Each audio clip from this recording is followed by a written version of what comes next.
The shot came from nowhere. Then she was falling Colorado, 1885. The high ridges don't forgive, they simply wait.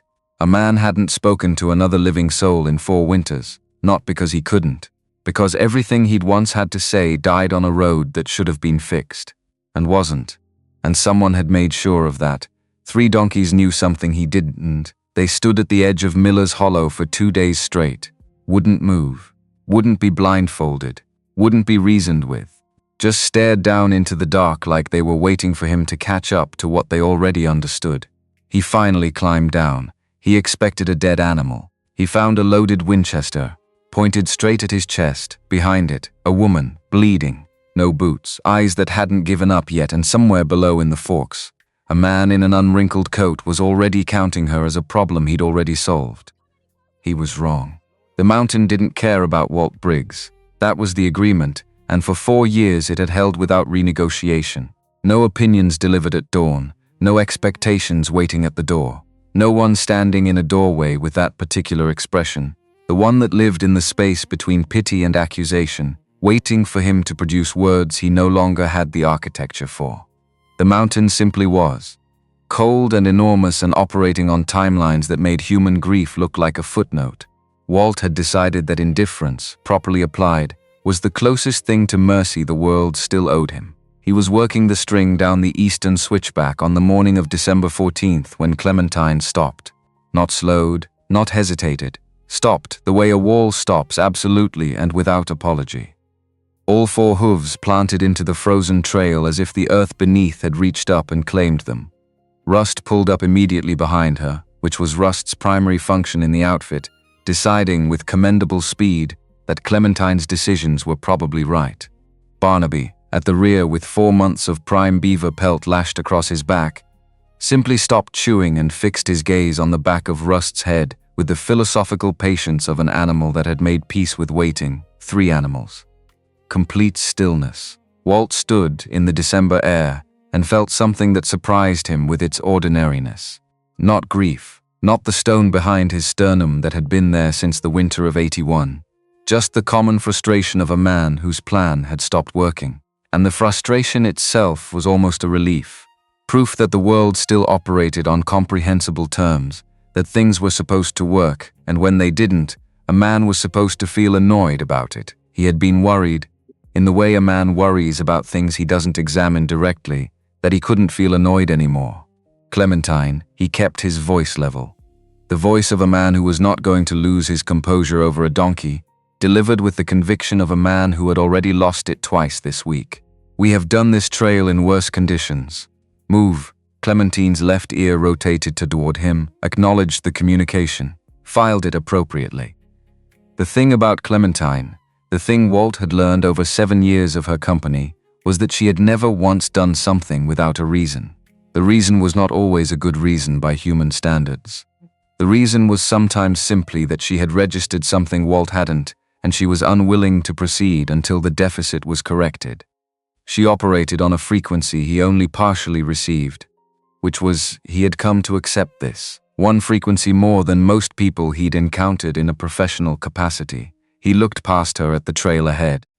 The path curved toward Miller's Hollow, the bend where the pines thinned and granite took over, and the right side of the trail simply ceased to exist, replaced by open air above a shale slope that angled into shadow 30 feet below. The hollow itself was a narrow ravine where sound went to disappear. In 20 years working this mountain, Walt had known 3 men go over that edge at that bend. 1 came back. The trail looked exactly as it always looked. Packed snow, ice on the shaded sections, frost on exposed rock. He tried the lead rope. Hemp bit through his glove and into the callus beneath. Clementine didn't move. Rust snorted. Barnaby resumed his invisible cud with the expression of an animal who had learned that schedules were a specifically human problem. Walt released the rope and pressed both hands to his thighs. This was the 2nd morning. Yesterday Clementine had done the same thing at this same bend, and he'd managed to get the string moving again only by removing the load from Barnaby and walking each animal through individually. 2 hours of work for 50 yards of trail. This morning she had stopped even before he reached for the blindfold, turned her head to the right, and pointed her velvet nose down into the tangle of dead wood and shadow below with the quiet insistence of an animal delivering a verdict. The clouds coming off the western peaks were the specific shade of purple-gray that didn't suggest snow. They promised it. By nightfall the trail would be impassable. By morning everything between here and the tree line would be under new powder. The beaver pelts on Barnaby's back represented 4 months of work. 4 months of cold, dark mornings and the particular silence of a man checking traps before first light, alone and preferring it. The trading post at the Forks wouldn't wait. Tom Haggerty at the general store had been patient about the account balance, but patience was a finite resource in a man with his own creditors. Walt looked down into the hollow. He pulled the lead rope off his belt and tied it around the nearest pine, solid, a foot across, not going anywhere. He checked the colt on his hip, working the cylinder twice until the action moved right in the cold. Then he looked at the 3 animals. "If I break my leg down there," he told them without any particular emphasis, "I'm selling all 3 of you to a man who uses donkeys for hauling ore." Clementine exhaled through her nose, a small sound, satisfied. The descent was the kind of ugly that accumulated rather than announced itself. Not one dramatic moment, but a sustained series of controlled failures, a foot catching on shale, a hand-grabbing brush that gave way, a knee grinding into granite when the slope changed pitch without warning. By 20 feet down, his left glove was shredded. The temperature had dropped noticeably in the shadow of the vaulting walls, and he had bitten through the inside of his cheek on the first hard lurch. He stopped on a ledge and listened, whined. Clementine's distant snort from the trail above, and below that, further down through the deadwood tangle, something wrong. A breathing sound, heavy and wet and irregular, not the thin distress of a coyote caught in something or the steady labor of a deer on bad ground. Something that drew breath in short pulls and then paused, as though breathing had become a calculation requiring conscious effort. His hand went to the colt, not a mountain lion. A cat in distress ran high and continuous. This was lower, slower, the breathing pattern of something that had been losing a fight long enough to start rationing its resources. A wounded bear in this tight space would be a death sentence for a man carrying only a sidearm. He moved slower, heel to toe in the loose rock, testing before committing. 10 yards, 5. The bottom of the ravine opened into a narrow dry wash, frozen now, choked with deadfall. He swept the barrel left, then right, under a granite overhang, half concealed by a stand of dead manzanita, a shape, dark fabric thick with dirt and pine needles. He took 1 step toward it and the smell reached him. The expected copper of blood, and under it, entirely out of place, the faint ghost of lilac water. The kind sold in small glass bottles from apothecary shelves in Denver. The kind that required a life with enough margin for small pleasant things. He took another step. The shape moved, barely a whisper. Stripped of everything except warning. And then the lever-action crack of a Winchester chambering around, bouncing off the granite walls from 3 directions simultaneously. Walt stopped. He was not a man who confused bravery with bad arithmetic. 7 years as a county detective had produced one durable lesson about loaded firearms. The only thing that mattered was the barrel. And the barrel, scratched, dull with use, the finish worn from a rifle that had been carried hard over real ground, was aimed at his sternum with a steadiness that surprised him given the sound of the breathing behind it. He raised his left hand, the torn glove showing the bleeding palm. With his right hand he let the Colt dangle from his index finger by the trigger guard. The universal signal, easy. He used the voice he'd developed over 7 years of approaching situations with multiple failure modes. Level, without agenda. I'm not looking for anyone. Drop it, a pause that required effort. Now, he let the Colt fall into the dirt. Step back, he stepped back. His eyes were adjusting. The shape resolved into a woman. Dark hair matted with dried blood against a forehead the wrong color, yellowish pale in the way that meant blood loss rather than cold. A man's canvas coat over what had been a calico dress, the left side soaked through in the pattern of a wound that had been bleeding for some time without being addressed. No boots. Wool stockings, torn and dark with cold and ground. Her hands on the rifle were white-knuckled and shaking. The barrel was shaking, but her eyes, dark, sunken with exhaustion, tracked every movement he made with a precision suggesting that her body was failing in multiple directions, while something else entirely was still fully functional. Walt felt the thing he recognized from his years working cases, not pity. which was a spectator's emotion and useless in any practical situation, but the specific recognition of someone managing the gap between what they had left and what the situation required. He'd stood on that ledge himself. The ledge where the arithmetic stopped working and you continued anyway on the residue of stubbornness, because stopping required a decision and decisions require energy you'd already spent somewhere else. "You're shaking," he said. Observational, not cruel. "I'll manage." The rifle dipped a fraction, came back. "Who sent you?" "Nobody sent me." He indicated upward with his chin.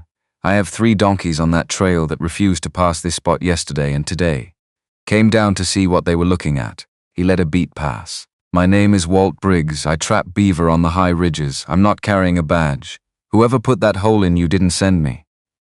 The silence that followed was the silence of a person running a calculation at the limit of available resources. Her breathing had shortened further, pulls getting smaller, pauses getting longer, the pattern of a body reassigning what was left.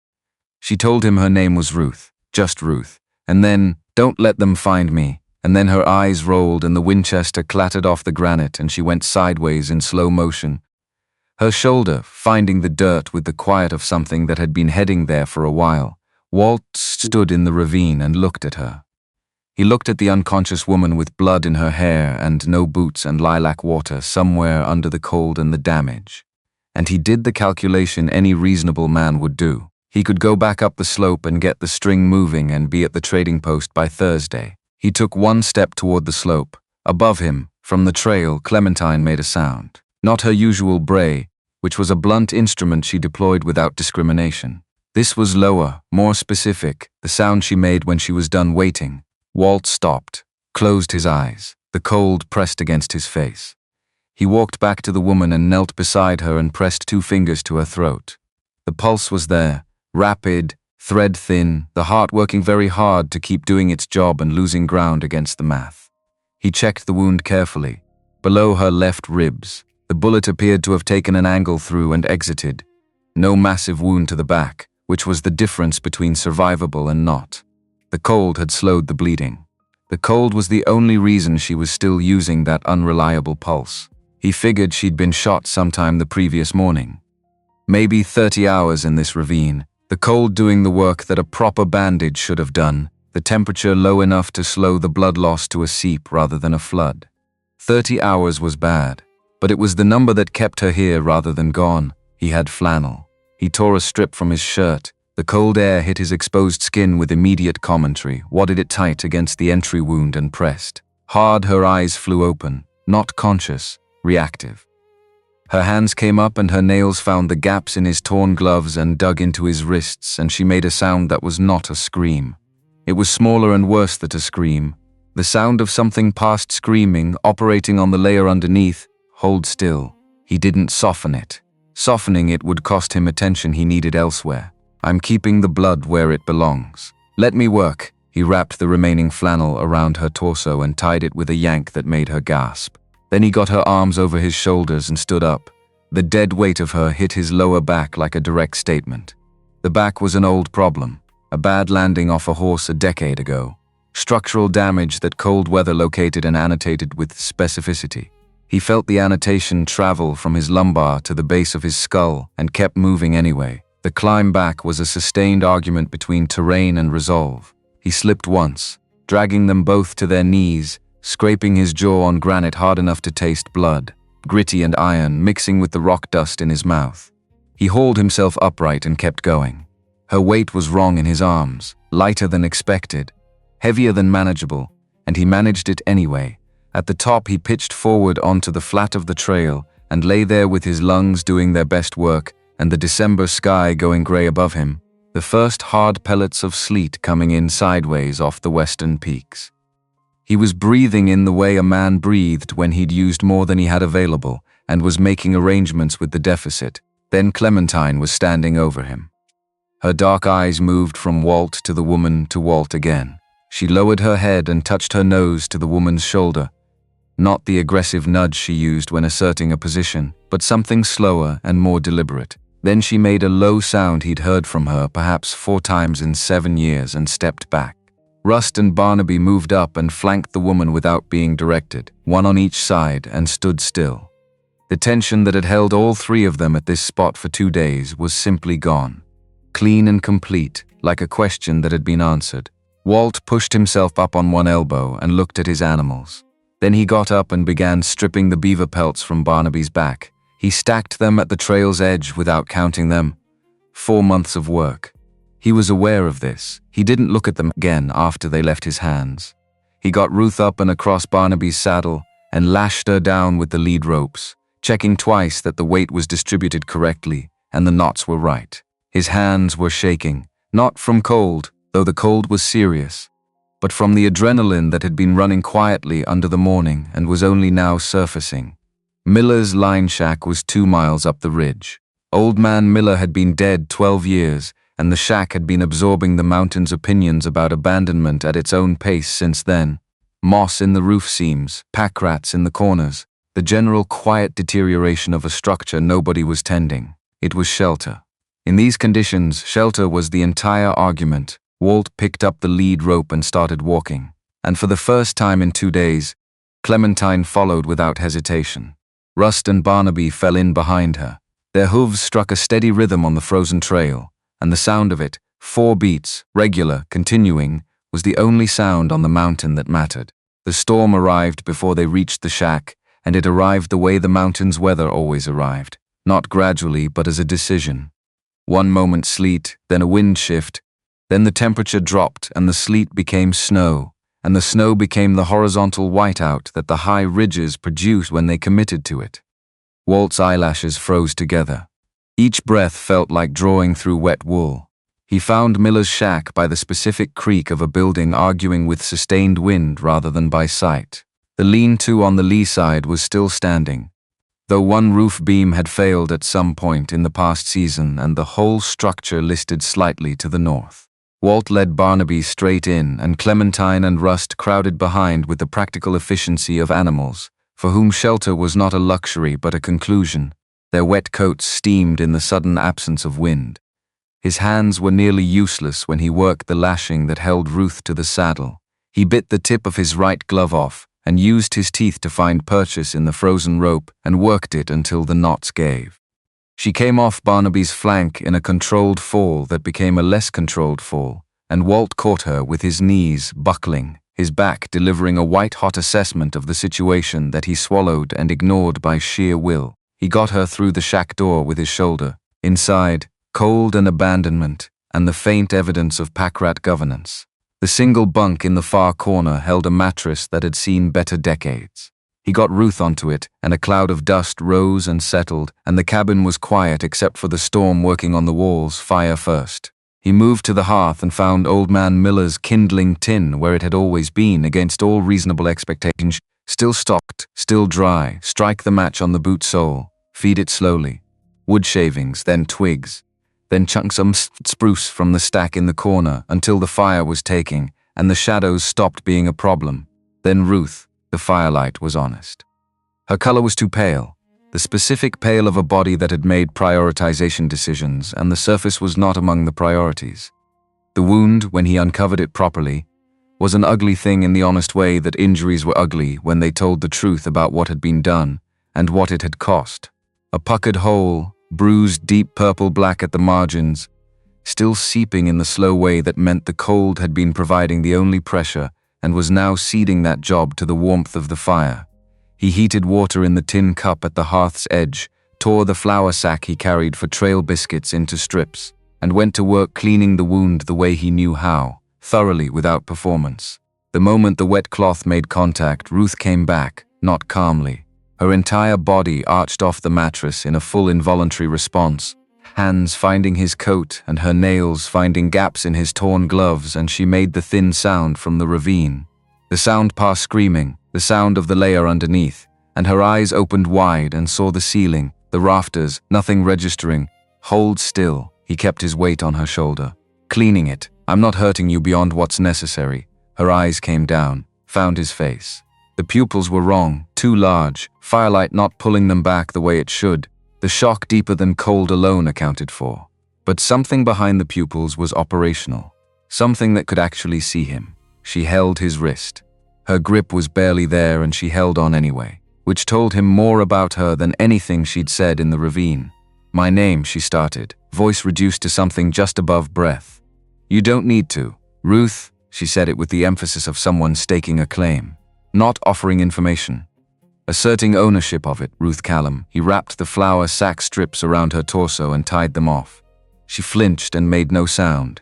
"Don't let them find me." Her eyes were going soft at the edges again, exhaustion pulling at whatever was keeping her present. "Ruth, don't let. Nobody is finding you in this blizzard." He pulled the wool blanket from his pack, one blanket, and the floor was going to be a long cold night, and spread it over her. "You're out of the snow. You're off the mountain." She said her name once more very quietly, as if reminding herself she still had it. Then she was under. Walt wiped his hands on his trousers, added wood to the fire, and made what could be called coffee in the same charitable spirit that the territory applied to its other amenities. Present, functional, not interested in comparison. He drank it standing and watched her breathe. The storm hit the cabin with its full weight around midnight.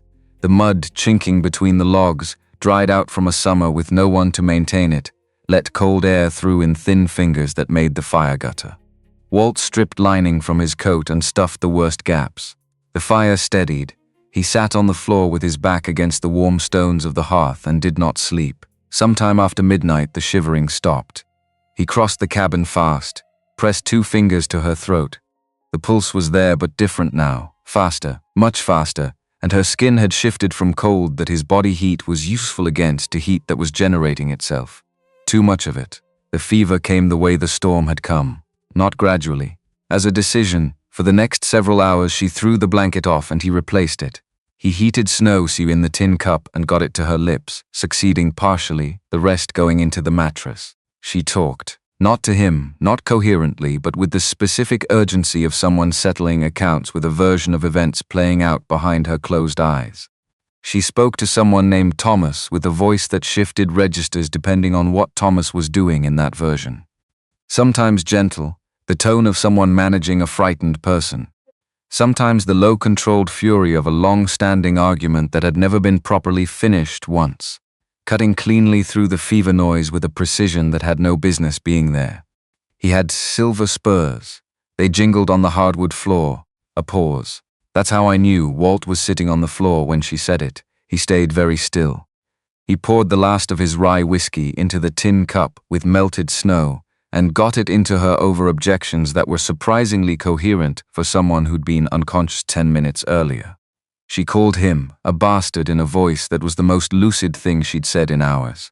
He agreed that he'd been called worse by people with better grounds for it, and drank the last inch from the bottle himself. He put his head back against the hearthstones and closed his eyes and told himself he was only resting them. He woke to light. Not the soft approach of dawn, but the aggressive glare of sun off new snow forcing itself through every crack in the wooden shutters with the cheerfulness of a natural phenomenon that had no emotional intelligence and no interest in acquiring any. His neck had reached a conclusion about the night that his spine was going to be explaining to him through most of January. His back had simply stopped accepting new grievances and was referring all further inquiries to a previous statement. He pressed his palms to his eyes and breathed through the inventory of complaints. "You snore, weak, graveled with sleep and recent illness." But fully present, the voice of someone who had come back from the edge of the previous night and was now operating from the other side of it. Walt lowered his hands. Ruth Callum was awake. Flat on her back, head turned toward him, eyes doing the thing they'd been doing in the ravine, measuring, assessing, spending attention with the economy of someone who'd learned not to waste it. The fever flush was gone. What remained was the bruised pallor of survival, which was different from the pallor of ongoing crisis in ways that mattered. "You bleed on other people's blankets," Walt answered, which was the thing that came out, and he declined to improve on it. Something shifted in her expression. Not quite a smile, but the territory adjacent to one. "Did you take my boots?" "You weren't wearing any when I found you." He pushed himself up from the floor with the choreography of a man whose joints had been discussing this moment among themselves and had reached a consensus. "Just wool stockings." "What happened to them?" She absorbed this for a moment. "There's a crossing on the North Trail." The ice looked solid. It wasn't. Her voice was matter of fact. the tone of someone reporting a logistical problem rather than a near drowning. I lost one boot in the current, the other trying to get out. By the time I reached the hollow, I couldn't go any further. He went to the hearth and rebuilt the fire from the night's coals, adding wood until the heat pushed back properly against the morning cold. How long were you in that ravine before I came down? Since early morning yesterday. A pause, I think.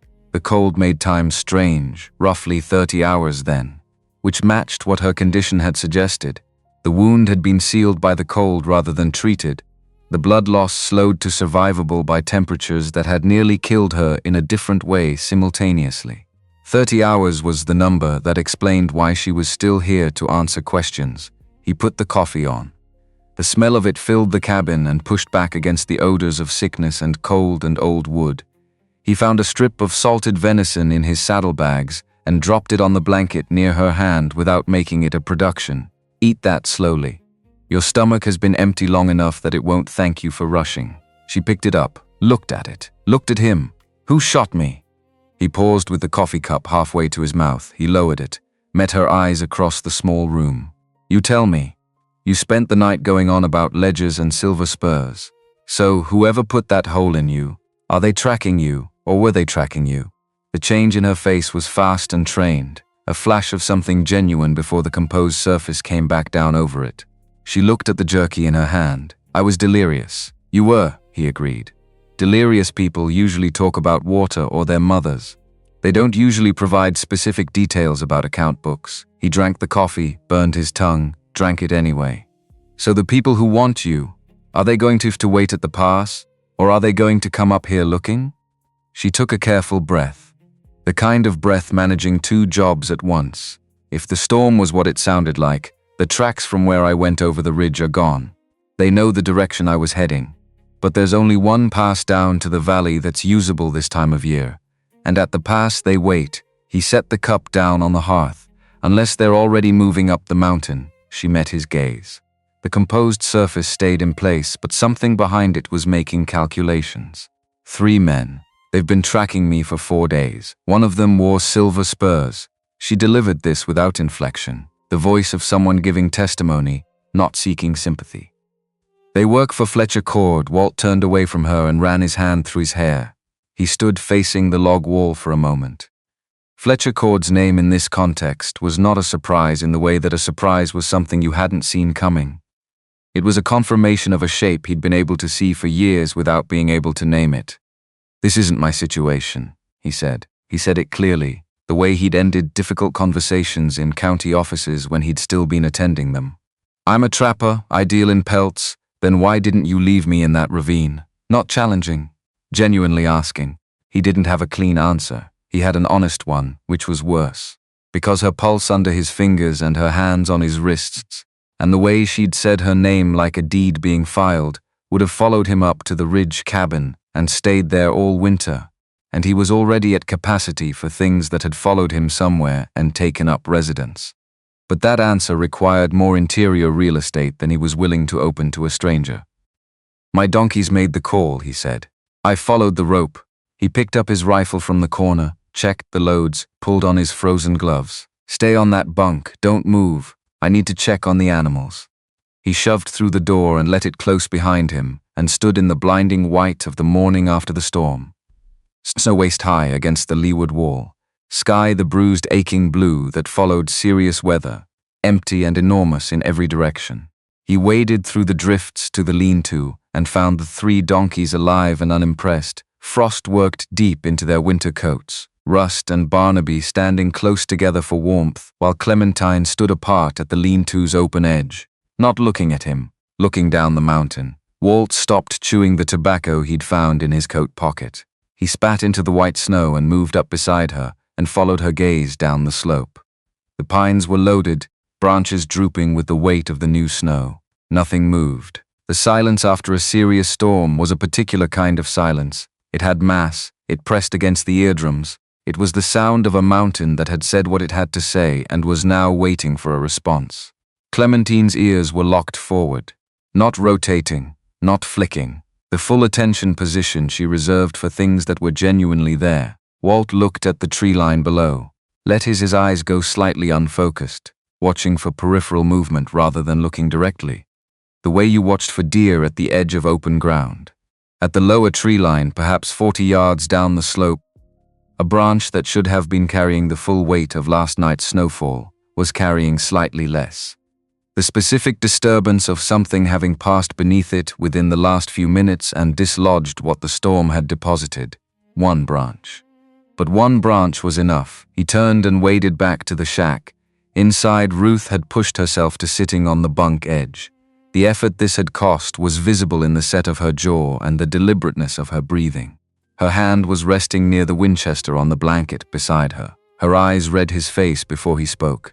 "You didn't come back just to report the animals are fine," she said.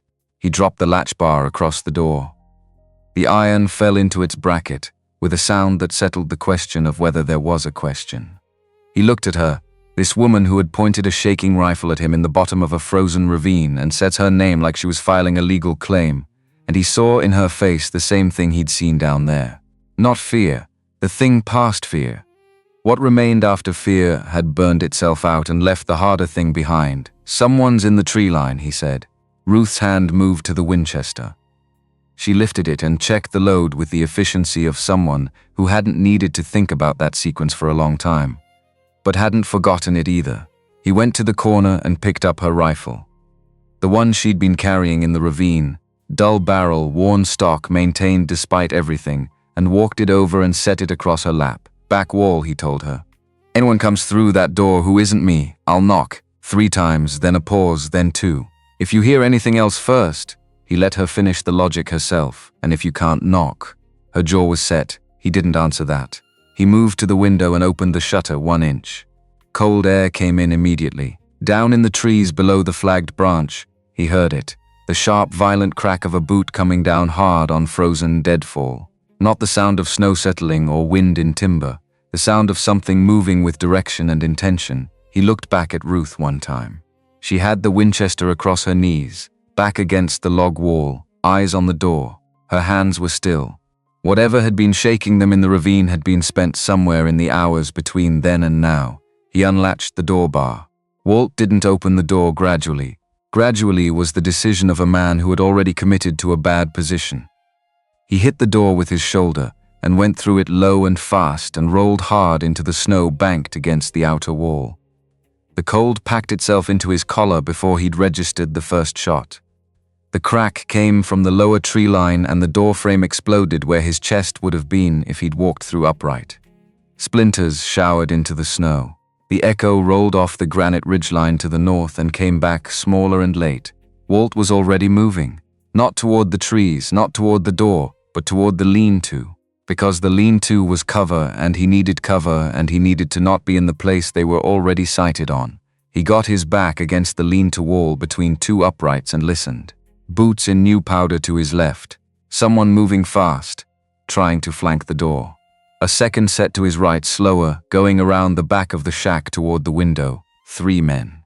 2 directions accounted for. The third would be the one who'd taken the first shot and was now repositioning. Inside the lean-to, Rust kicked the back wall once. Barnaby was spinning tight circles in the confined space, done with the situation. Clementine was doing nothing, which was not the same as doing nothing. Walt came around the front corner of the lean-to in a low crouch with the Winchester up and found the first man 20 yards out. Heavy coat, scarf wrapped to the eyes, working his lever-action rifle through its cycle after the first shot. He was cycling without looking at the gun, motor memory. He'd done it enough that the mechanical sequence was separated from conscious thought. Walt didn't let him finish cycling. The shot caught the man in the outer thigh. Not a kill shot, chosen. A man with a hole in his thigh went down and stayed down, and announced his location with a sound that told you where he was, and told the other 2 where you weren't. The man in the heavy coat dropped his rifle and folded into the snow with a continuous, high sound that had nothing dignified in it. From the far side of the shack, a second shot punched through the lean-to wall and buried in the feed sack above Walt's left shoulder. Grain and dust came down. He felt the wind of the round's passage before he heard the sound, which meant the shooter was within 30 yards. He's behind the trough. The voice came from the tree line, calm, professional. The voice of someone with a working relationship with this kind of morning. Walt went forward. Not sideways, not back. Forward and low, throwing himself out of the lean-to behind the frozen trunk of a downed pine that had been in that exact position since before he'd come to this mountain. As he moved, a second round snapped past close enough that he felt it disturb the air beside his ear. He hit the ground behind the log hard. His back made a sound inside his body that he did not have the luxury of interpreting. He pressed his cheek against the bark and breathed and let his heartbeat do what it was going to do. Footsteps. Deliberate. Coming up the slope from the south, using the fallen pine as a reference point, they'd marked where he went down and were closing the angle smart. The patience of someone being paid well enough to be patient. Then, underneath the footsteps, a sound, jingle, jingle, crunch, jingle, crunch, metal on metal in freezing air, carrying with the clarity that cold produced, silver spurs. Moving slowly, measuring steps, coming from the east side of the shack and rounding the corner into the open space between the building and the tree line. Ruth's words from the fever, the one clear moment in all the noise, he had silver spurs, they jingled on the hardwood floor.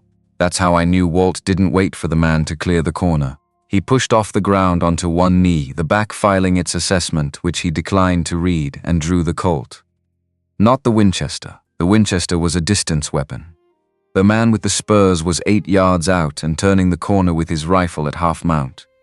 He was wearing a dark wool duster and a bowler hat that had business being on a Colorado mountain, and the hat was the last detail Walt catalogued before he fired twice. Fast, the first round caught the man in the shoulder and spun him, the violent rotation of a large caliber round arriving faster than the nervous system could negotiate.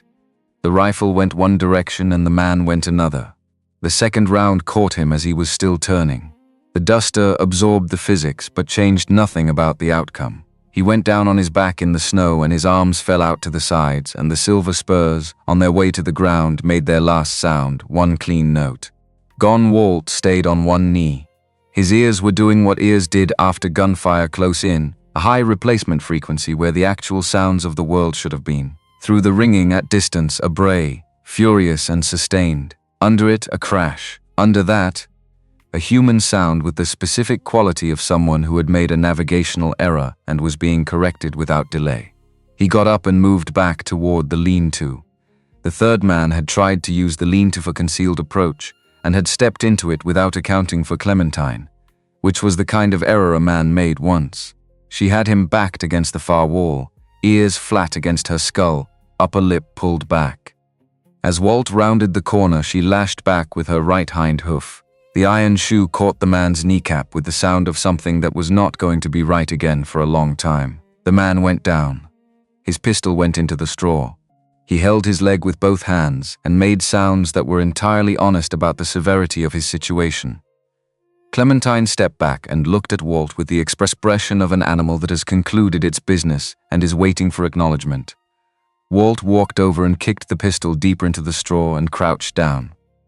The man was around 40, with a face that had been outdoors for most of its life and was currently the color of new powder. His D was at an angle that knees did not naturally produce, and he was rocking with the rhythm of a man whose pain had overloaded the systems dedicated to maintaining composure. Walt grabbed him by the coat lapels and hauled him partially upright. The sound this produced was genuine, and Walt didn't take satisfaction in it and didn't stop. Listen to me carefully. His voice had gone to the register that meant every word was final. You're going to tell Fletcher Cord that the woman is dead. She bled out in the ravine before you found her. You buried her yourself. That's the story you carry back. He pressed the Colt barrel against the man's cheek. Still warm from the recent work, the man went completely still. If I ever find another one of Cord's people on this mountain, I won't shoot them. I'll stake them out in the open and let the mountain handle the rest. Do you understand what I'm saying to you? The man nodded, rapidly. The nodding of a man operating entirely on survival instinct. Walt released him and stepped back. There are horses down the trail. Take the one with the hole in his leg. The one with the spurs stays here. He turned away before the man had fully processed that the conversation was finished. Crawl if you have to. He walked back toward the cabin door. The adrenaline was going now. The way it always went, not gradually but in a sudden withdrawal that left the body accounting for everything borrowed. His left arm, which he had been using without consulting it for the past several minutes, reported that the round that had passed close to his ear had not, in fact, passed entirely clear. There was a line of heat across his left bicep. He looked at the sleeve of his flannel, cut. Beneath it, a groove across the muscle. Not deep enough for real danger, deep enough for attention. He pressed his hand over it and walked through the door. The cabin smelled of old smoke and the specific residue of a room that had housed fear and effort for the past hour. Ruth was at the back wall. When the door opened, she held the Winchester on the doorway until she'd confirmed Walt was what was coming through it, and then she lowered the rifle and looked at his arm. "You're bleeding." Her voice was shaking. Not much. But it was the first time he'd heard it shake, and it meant something different from the shaking in the ravine. He closed the door, leaned against the frame. Let the room do its slight tilting thing, which was informational. "So were you," he said. "Went fine." She was moving before he finished, getting off the bunk with the careful deliberateness of someone working around a significant constraint, crossing to the hearth using the wall, and then the stool for reference points. She found the remaining flour sack strips and the tin cup and the last water in the canteen, and she came to where he'd sat down on the stool, because his knee was going to make that decision regardless, and it was better to make it first.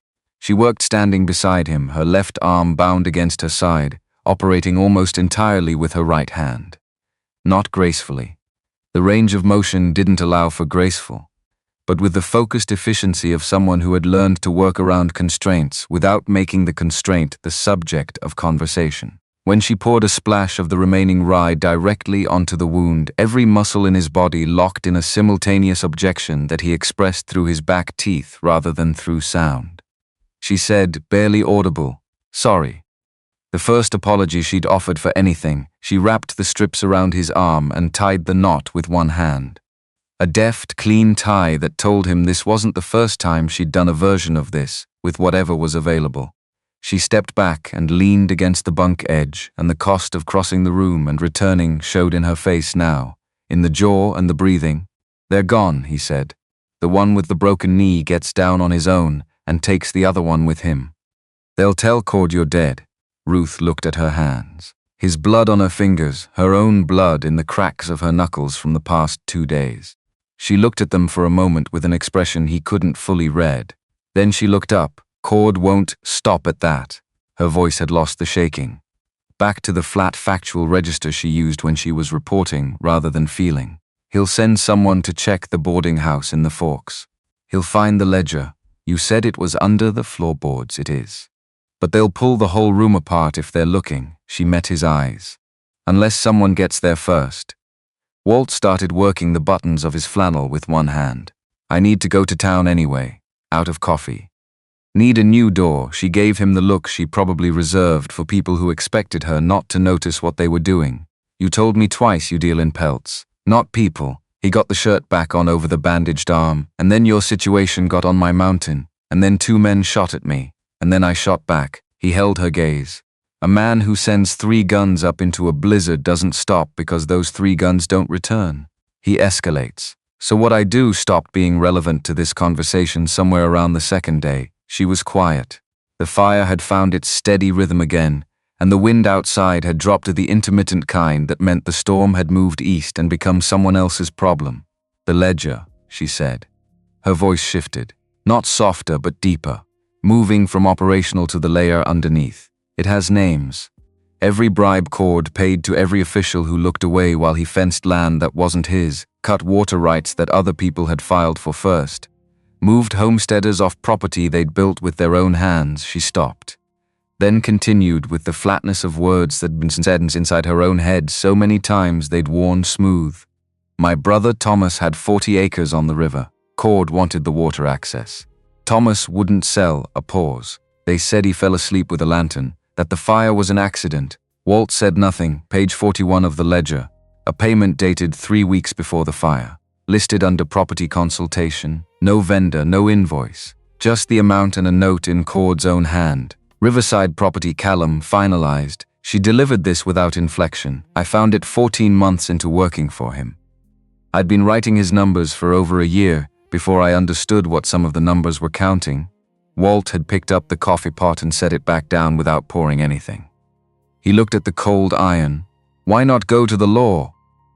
She looked at him with the patience of someone willing to explain the answer to a question whose answer she considered self-evident.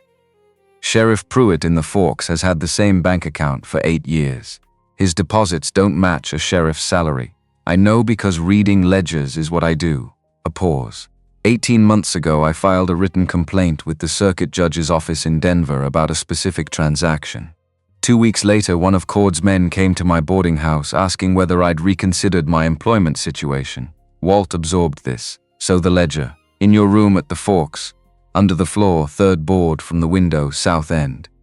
Pry from the south. There's no gap on the north side. She said it precisely. Filing for the record. The boarding house belongs to Mrs. Morrison. She doesn't know what's under her floor. He got up from the stool and went to his saddlebags and began going through them with the methodical attention of a man taking inventory before a commitment. Extra cartridges, the last of the hardtack, and in the inner pocket of his coat, a folded oilskin that had been keeping a small bundle of papers dry for 4 years. He took the oilskin out and held it for a moment. Ruth watched him. He unfolded it. Inside, a single document. The folds were worn, the paper fraying at the creases from being opened and refolded over 4 years of being carried in the same pocket. He set it on the bunk beside her without explanation. She picked it up and read it. It was a petition, November 1881, submitted to the Rimrock County Council by Walt Briggs, then county detective, requesting emergency infrastructure funds for maintenance of the Western Pass Road before the winter close. The margins were annotated in his handwriting, load assessments, cost projections, completion estimates he'd worked out himself because the county surveyor had been unavailable and he'd needed the numbers solid to make the argument. At the bottom, petition denied, no reason given, a date 3 weeks before Clara went down that road by herself. Ruth held the document and said nothing for a long time. Then she turned it over.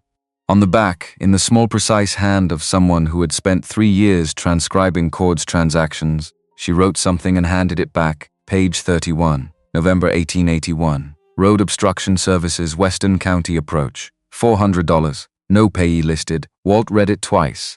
He folded the oilskin around the petition and the annotation together and put them in his inner pocket where they would stay dry.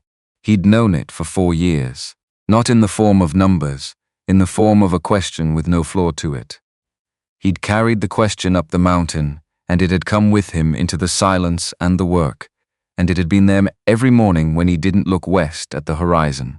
But knowing without evidence and having the number on the page were different structures entirely. The first was weight without shape.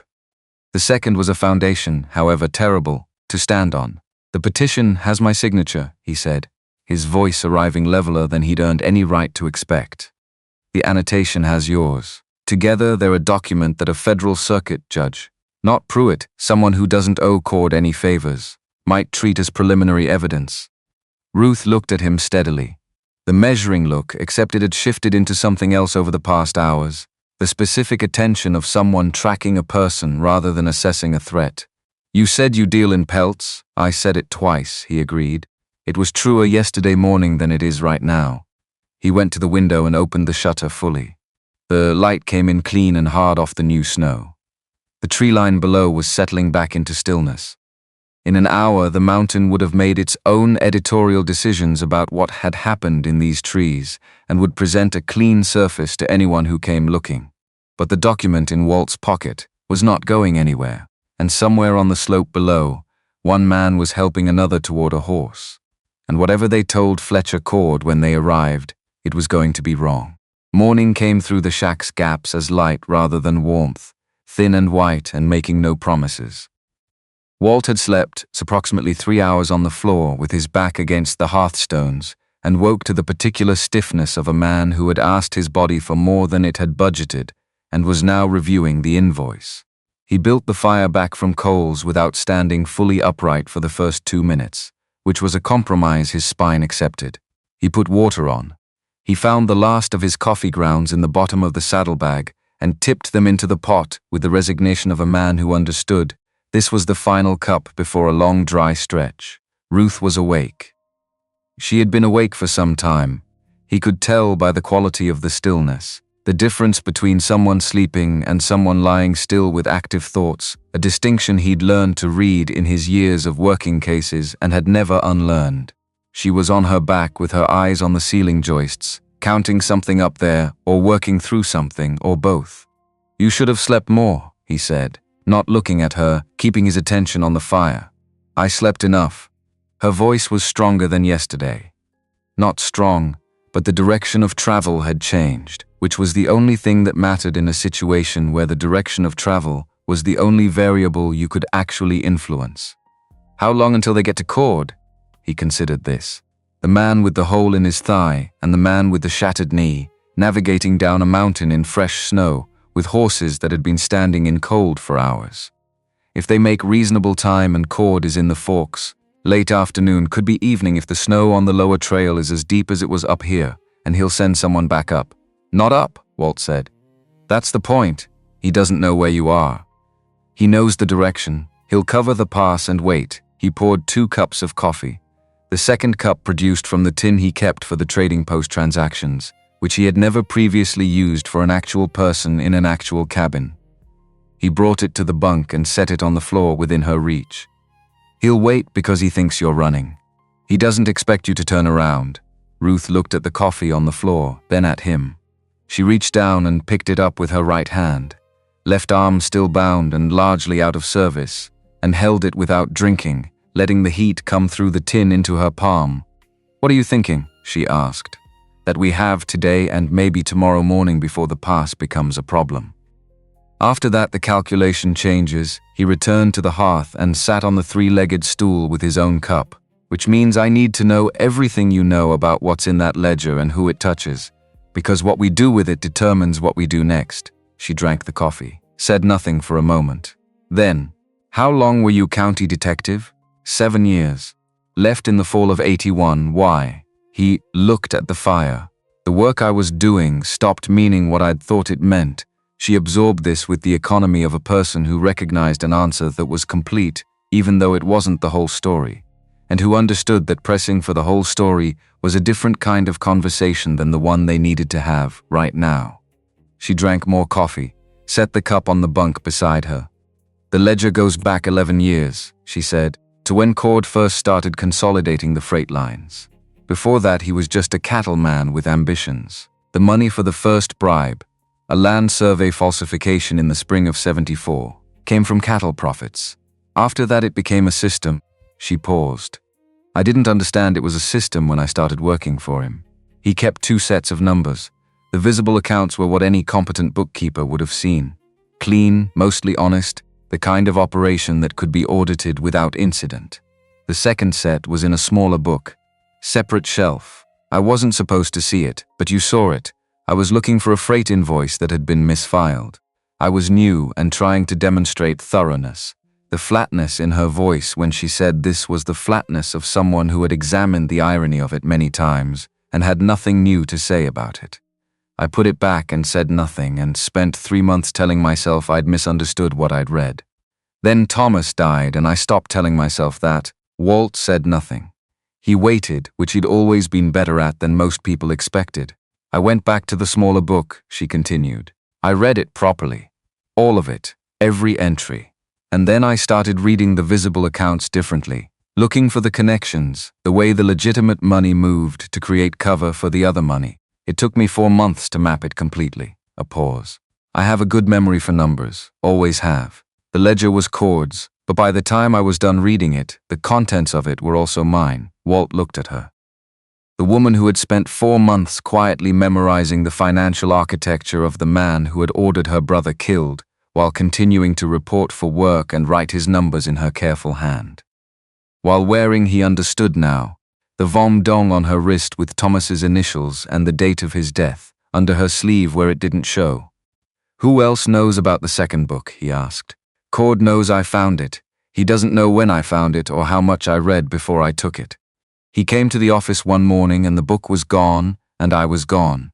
She adjusted her position on the bunk, a careful shift that acknowledged the wound without making it a discussion. "I had 3 days head start before he sent people. I used them to get as far as Miller's Pass before the weather turned, and I had to come down off the main trail. which is when they caught up. One of them got ahead of me on the South Fork. I didn't see him until I'd already come around the bend. He shot, and I ran, and I went over the edge at the hollow. She said this with the same flatness, not performing the difficulty of it, just reporting the sequence. I shot back, for what it was worth. You shot back from a ravine with a bullet in your side. I missed, she said, as though this were the relevant piece of information. Walt asked her to tell him everything in the ledger that touched official positions: judges, sheriffs, county council members, land surveyors, anyone whose authority Cord had purchased and was now using as infrastructure. He asked her to be specific because the difference between general corruption and documented corruption, with names and amounts and dates, was the difference between a story and a case. She told him. For an hour she talked in the flat, precise voice of a woman who had spent 3 years in rooms full of numbers and understood that numbers had to be exact or they were nothing. Walt listened and did not interrupt, which he had learned long ago was the most productive thing a man could do when someone who knew more than him was telling him what they knew. Sheriff Pruitt in the Forks, 18 months of quarterly payments, described as consulting services, begun in the spring of '84, no invoices. The amounts correlated to specific decisions: the closure of the Morrison homestead title dispute in Cord's favor, the non-investigation of a fire at the Kellerman property that freed up river access. A county surveyor named Graves in Rimrock County. 3 payments between '78 and '81 for altered survey records that gave Cord's freight road a legal right-of-way across land he didn't own. Graves had retired in '82 and moved to Utah, and nobody had asked any questions. A territorial land registrar in Denver. 2 payments in '83 for the processing of fraudulent title transfers. Walt had never met this man. He wrote the name down on the back of his hand with the charcoal pencil he kept in his breast pocket for trail markers, and then Ruth said, "There's a federal circuit judge." Walt stopped writing. "His name is in the ledger twice," she continued. "Small amounts. Described as professional courtesies. The timing matches 2 cases where homesteaders tried to appeal Cord's title acquisitions through federal court, and the cases were dismissed without hearing." She paused. "I don't know if the payments actually influenced the decisions, or if Cord was simply recording them as insurance. Evidence he could use against the judge if the relationship ever needed to be renegotiated. That was how he operated.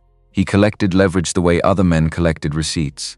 "What's the judge's name?" She looked at him directly. "Burke. Elroy Burke, Federal Circuit, based out of Glenwood." Walt sat with this. He knew Burke's name from his years as county detective. Had appeared before that court 3 times. Knew Burke's reputation as a man who ran clean proceedings and whose decisions were difficult to predict because they were based on the actual law, rather than on who had come to the proceeding with more money. The idea of Burke in Cord's ledger was not impossible. It was just complicated. And complicated was not the same as unusable. "How certain are you of the amounts and dates?" "Certain enough that I wrote them down as I read them," Ruth said. "Certain enough that if you handed me a blank page right now, I could reproduce those entries with the same precision. I've reproduced everything else I've told you this morning." He looked at her. Then he got up and went to his saddlebags and found the back pages of his trap log, blank, used for notes on conditions and locations, and tore out 6 sheets and brought them to the bunk with the charcoal pencil. She took them from him. Positioned the papers on the blanket with the methodical arrangement of someone who had worked at a desk long enough to have preferences about how materials were organized before beginning. She started writing, left arm held against her side, right hand moving across the paper with the steady precision of someone transcribing from an interior record rather than composing. Walt watched her write and felt the shape of what they were dealing with come into focus the way terrain came into focus as the light improved. First the large outlines, then the detail, then the specific features that told you where the ground was solid and where it would give way under weight. They had Cord's ledger. They had Ruth's reconstruction of its contents, which she was producing from memory, with the accuracy of someone who had been living with those numbers in her head for 18 months. They had the specific corruption of a sheriff who was supposed to be the law in the town where the ledger was sitting under a floorboard. And they had a federal judge in the ledger whose integrity was, at minimum, a question. After 20 minutes, Ruth stopped writing and looked at the pages arranged on the blanket before her. Then she looked up. "There's something I haven't told you yet." Walt, who had returned to the stool, looked at her. "In my room at Mrs. Morrison's boarding house, under the floorboard with the ledger, there's also a letter." She held his gaze steadily. "I wrote it 6 months ago. Before I decided to take the ledger, I addressed it to Thomas, which I understand is not how letters are supposed to work. But I needed to say what I'd found to someone, and I had no one to say it to." A pause. "The letter explains the ledger. It names the specific entries. It provides context that the numbers alone don't carry. A letter written by the bookkeeper to her dead brother 6 months before she took the ledger and ran establishes that none of this was invented after the fact." She picked up the charcoal pencil and turned it in her fingers. "I didn't plan this very well. But I planned that part." Walt thought about a woman sitting alone in a boarding house room, composing a letter she would never send to a brother she would never speak to again, because she needed to say the truth out loud to someone, even if that someone was gone. He thought about the particular loneliness of knowing something important and having no one to tell it to. He thought about 4 years on a mountain with 3 donkeys. "The letter makes you a witness," he said. "Not just a thief. I'm aware of the distinction." She went back to writing. He went out to check the animals at mid-morning and found Clementine at the lean-to's edge, ears pitched forward, watching the lower trail with the attention she reserved for things that were real and moving. He stood beside her and watched the slope. Nothing he could isolate with his eyes. But Clementine's ears weren't scanning. They were locked on a fixed point. He had learned over 7 years not to argue with that. He went back inside. "We need to move today," he said. "Not tomorrow. Today." Ruth didn't ask why. She looked at the pages she'd been writing on, calculated something, and said, "I need another hour. You have 40 minutes. She went back to writing without acknowledging the adjustment, which he took as acceptance. He used the time to take inventory of what they had and what they didn't. The firearms situation was adequate. His Winchester and the Colt, Ruth's Winchester, ammunition for all 3 from his saddlebags. Food was not adequate, but food was a secondary problem when movement was the primary one. He found a pair of old boots in the corner of the shack. Miller's probably left when the man moved on to wherever he'd moved, and checked the size. Too large for Ruth by a full size, but leather and dry and whole, which was a significant improvement over torn wool stockings in December snow. He brought them to the bunk. Ruth looked at them. "They'll be loose," she said. "I have spare wool in the saddlebag. We pack them out." She took the boots without further comment, which he'd come to understand was how she accepted things she needed but hadn't asked for. 40 minutes later, she had produced 12 pages of handwritten reconstruction. She arranged them in sequence and folded them together and held them out. He took the folded pages, wrapped them in the same oilskin as the petition, and put the packet in his inner pocket. She watched him do this. "You've been carrying that petition for 4 years. "Yes, why?" He thought about it honestly. "I'm not sure I knew until yesterday." Ruth looked at the fire for a moment. "Then, what was she like?" The question arrived without warning and landed without any place to deflect to. He sat with it for a moment, which was not the same as avoiding it. "Practical," he said finally. "Impatient with arguments that went in circles. She kept better records than I did." He paused. She had a laugh that she tried to hide because she thought it was too loud, but it wasn't. He stopped there. He'd reached the edge of what he was able to say to another person rather than to the inside of his own head. Ruth looked at him. Not the measuring look, something different. The look of someone who recognized grief in the specific form it took when it had been lived with so long it had become part of the furniture. She didn't say anything, which was the right decision. "We should move," Walt said. He stood and put on his coat and picked up his rifle and his saddlebags. The oilskin packet was in his inner pocket against his chest. He went to the door. "Walt," she said his name for the first time, and the way it arrived, without preamble, without any softening, made him turn. She was sitting on the bunk edge with the oversized boots on her feet and her left arm bound and her face carrying all the evidence of the past days without attempting to hide any of it. "Whatever you're deciding about what this is and what it isn't, you have time for that later. Right now, I need you to be the man who was a county detective for 7 years. Not the man who's been on this mountain for 4. He looked at her. "All right," he said. The descent was different from the ascent in ways that weren't only about direction.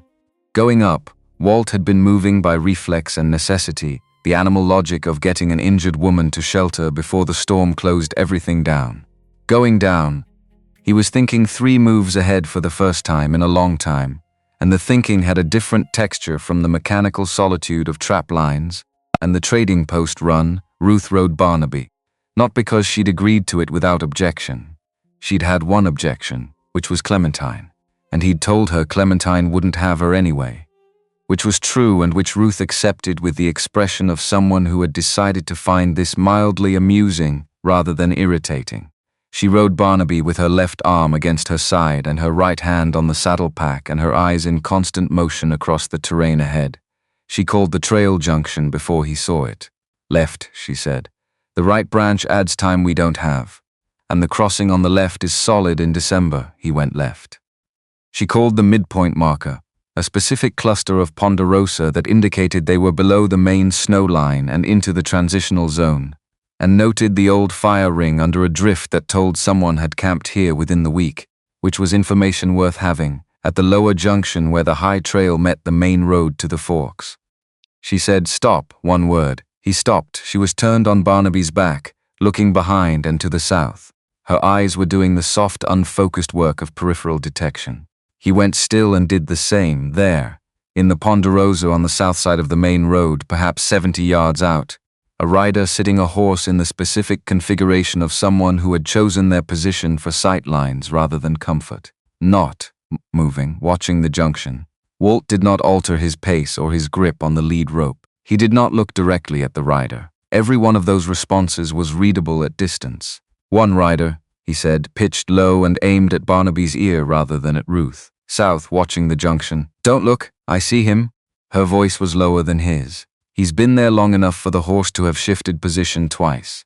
He's not new to the spot. We go through the junction at normal pace.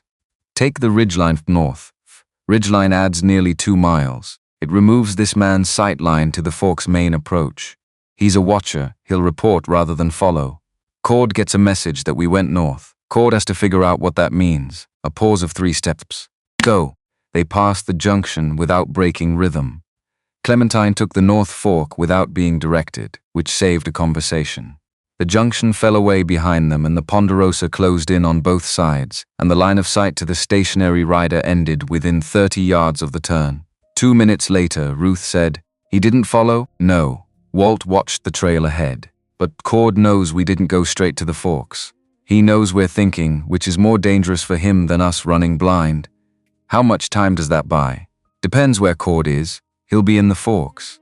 She said this with the certainty of someone who knew the man's operational habits. "He has freight business there that runs through the winter. He doesn't leave his base when he's waiting for news." A pause. "He'll get the report from the 2 men who came down this morning, or whoever they find to carry the message, by late afternoon. Then he has to make decisions." She was working through the sequence the way she'd worked through the ledger entries, methodically, without rushing to conclusions. "He thinks I'm dead." That was the message he sent them to deliver.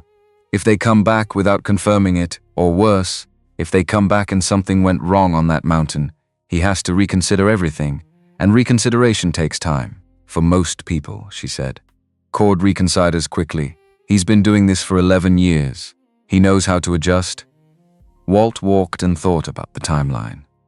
The ridgeline fork would bring them to the northeast edge of the forks while the afternoon was still usable. From there they needed the boarding house and the ledger. From there they needed to move before Cord's adjustment reached them. "The federal garrison," he said, "east of the forks. About 1.5 miles on the main road. Burke holds his quarterly sessions there when he's on circuit." "Burke is in the ledger," Ruth said.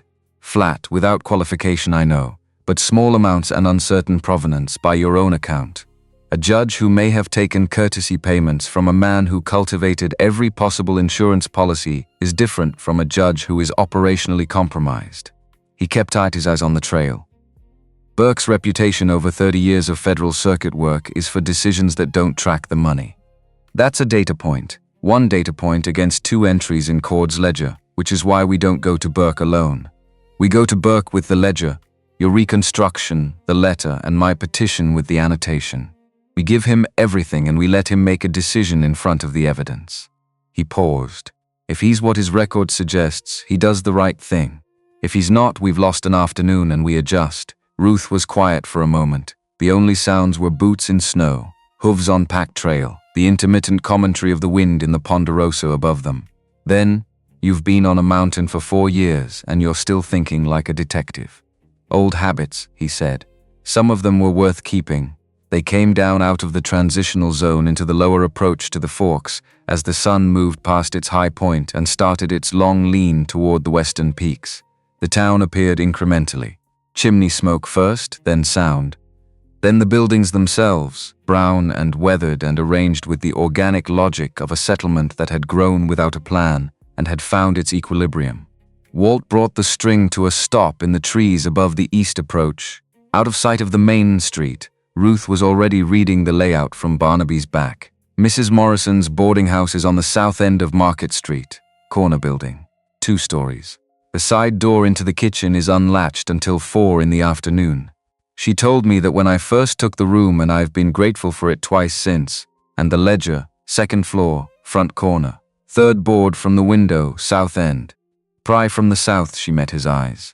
I go in alone. Mrs. Morrison doesn't know the specifics of my situation, and I owe her the chance to hear it in my own words before she finds a man with a rifle in her hallway. Walt considered this. He looked at her, still pale, still operating at significant cost, still making the decisions about her own situation rather than waiting for him to make them. Barnaby and Rust go with you, he said. Clementine comes with me. You're taking the donkey. Clementine has demonstrated operational value and better situational awareness than most people I've worked with. She comes with me. He handed Ruth the lead ropes for Barnaby and Rust. 15 minutes. If you're not at the north end of Market Street in 15 minutes, I come in. Where are you going? The general store. I need to know if Burke is on his quarterly circuit and where he's staying. He held her gaze. 15 minutes. She pulled Barnaby's lead and moved toward the tree line and the approach to Market Street without looking back, Rust falling into step behind her with the resignation of an animal, doing what was asked without endorsing the plan. Walt went down into the forks with Clementine at his shoulder, and the oilskin packet in his inner pocket, and the deliberate expression of a man with ordinary business in town on an ordinary afternoon, which required more active maintenance than it would have 4 years ago when he'd had practice at it. He read the main street at 50 yards. 3 men outside the feed store across from the telegraph office, not doing anything related to feed. 2 with their backs against the wall.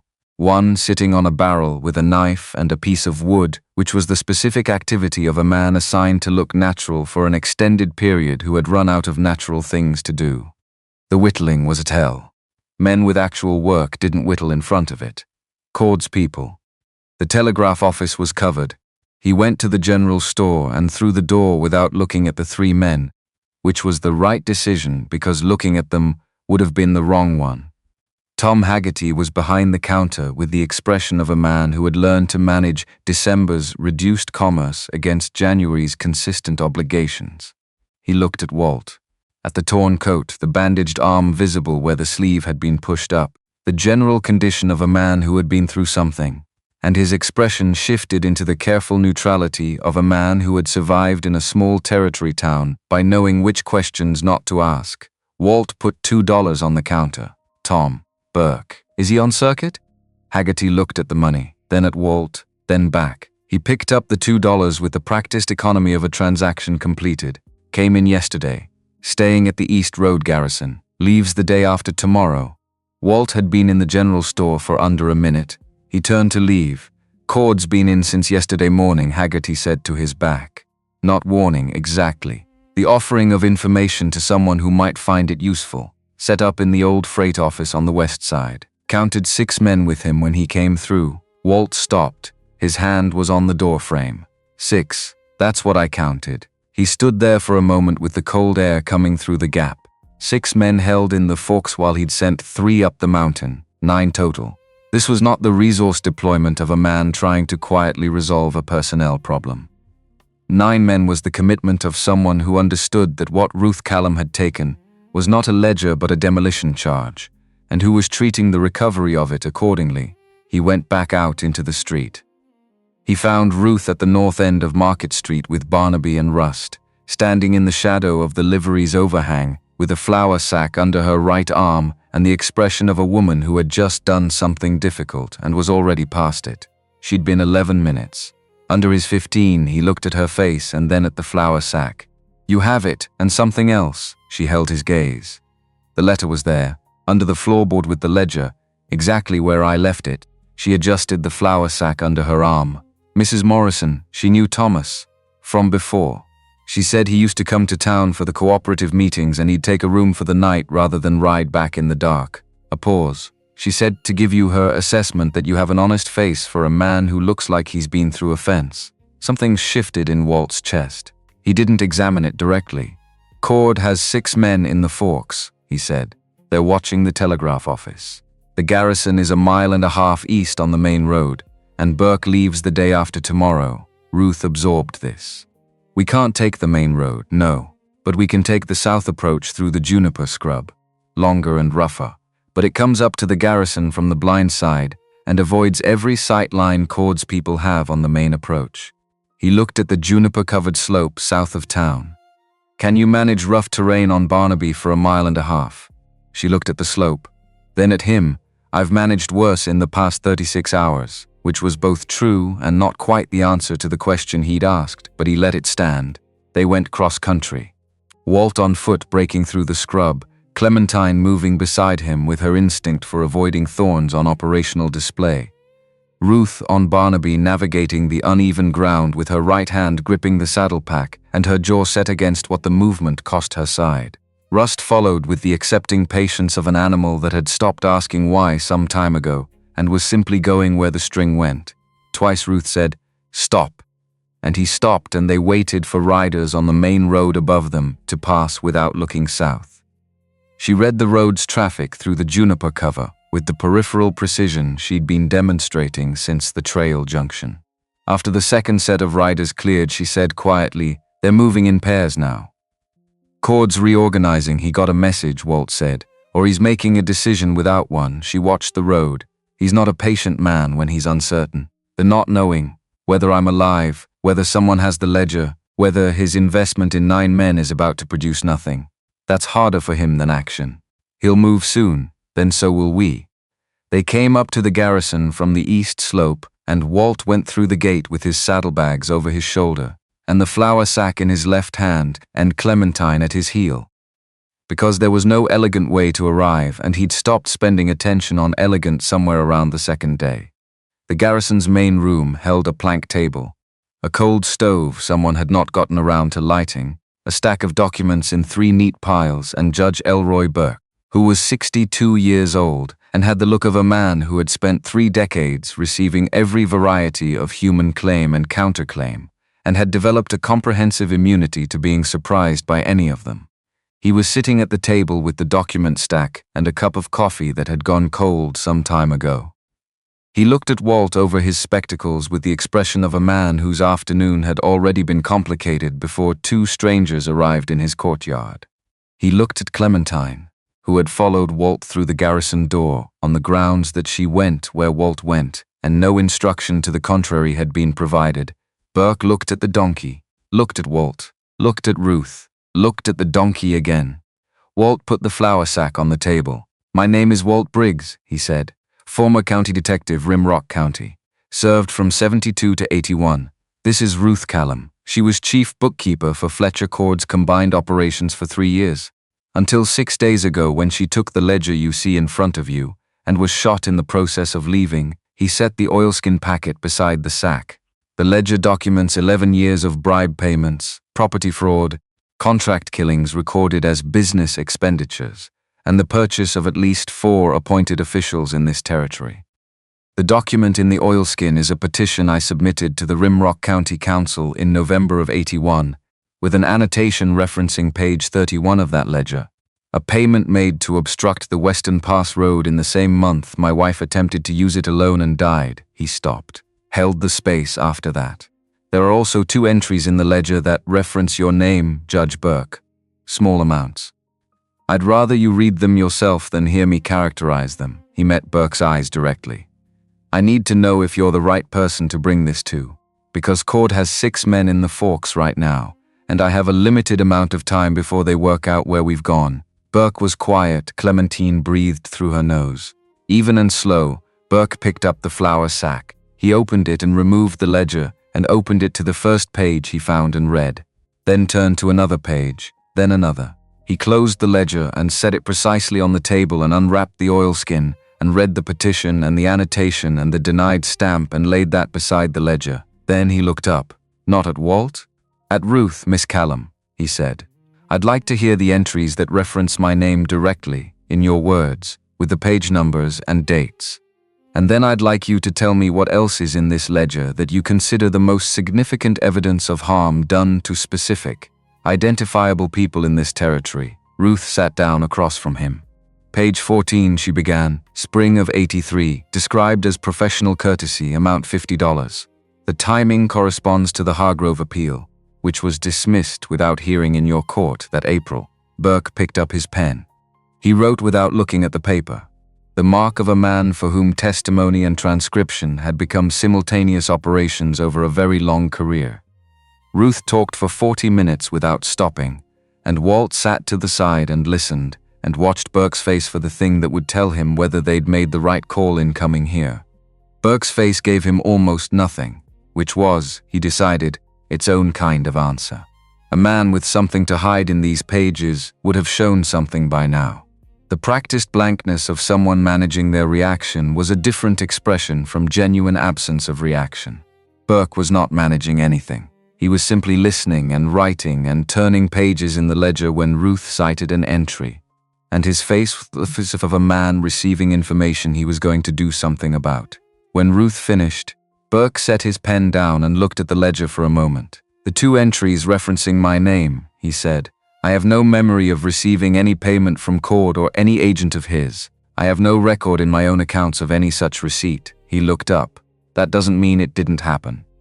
A man with Cord's operational style doesn't always require the target's awareness to claim an investment. He may have made a payment to someone he believed would influence my decisions and recorded it as reaching me whether or not it did. He paused. Or I may have received something I didn't recognize as what it was. That possibility I cannot exclude, and I won't pretend otherwise. A beat. What I can tell you is that my decisions in the Hargrove case and the subsequent one were based on procedural grounds that I stand behind and can document. The record is there to be examined. He closed his notebook. I can issue a federal warrant, he said.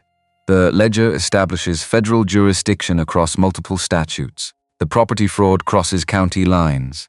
The official corruption involves territorial appointees, which falls under federal purview. The infrastructure obstruction, he touched the oilskin. I'll need a surveyor's assessment before making a statutory determination, but as preliminary evidence of conspiracy to obstruct county government function, it's sufficient to include.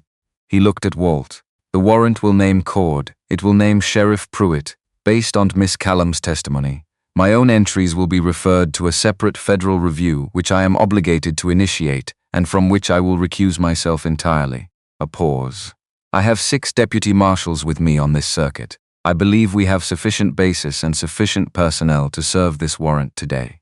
In public, on the main street of the Forks, Ruth looked at Walt. Walt looked at Ruth. A man with Cord's reach, Burke continued, does not get arrested quietly and have it hold. He needs to be arrested in front of witnesses whose accounts can't be bought one at a time. The community needs to see him. He stood. We move within the hour. Clementine shifted her weight and made the low sound, the one Walt had heard from her perhaps 5 times in 7 years, and looked at the door with the expression of an animal that had reached its conclusion about the situation and was prepared to proceed on it. Walt looked at the donkey, then at the judge. Within the hour, he said. The ride back to the Forks took 20 minutes on the main road with Burke's 6 deputy marshals in column, and Burke at the center, and Walt and Ruth at the rear. 20 minutes during which the afternoon light went long and angled across the snow-covered flats east of town, turnings in the surface from white to the specific amber that preceded the blue of deep cold, and Walt rode beside Barnaby and did not think about what was coming, because thinking about what was coming was the wrong use of the time. What the time was for was watching. He watched the road ahead for the configurations that meant threat, riders at a distance, movement in the tree line, the specific stillness of someone positioned rather than traveling. He watched the column of deputies for the way they carried themselves, which told him they'd done this kind of work before and were treating this particular instance with the seriousness it warranted rather than the casual confidence that got people hurt. He watched Ruth. She was riding Barnaby with the flour sack across her saddle and her left arm held against her side and her spine straight in the way that was not comfort but decision. Her eyes were doing the constant moving work they'd been doing since the trail junction. She was reading the road the same way he was, and twice she noted something, a position, a sightline, a configuration in the town's approach that carried information, before he had fully processed it himself. He thought about what she'd said in the shack that morning, and about Clara's records in Cord's ledger, and about the specific shape of 4 years of incomplete understanding. He did not think about this in a way that pulled him away from the road. He thought about it the way a man thought about a weight he'd been carrying for long enough that he'd stopped feeling it as separate from himself, and was only now, because someone had named it precisely, beginning to understand its actual dimensions. The town came into view incrementally, smoke first, then sound, then the buildings themselves and the main street and the people on it. Word had moved ahead of them.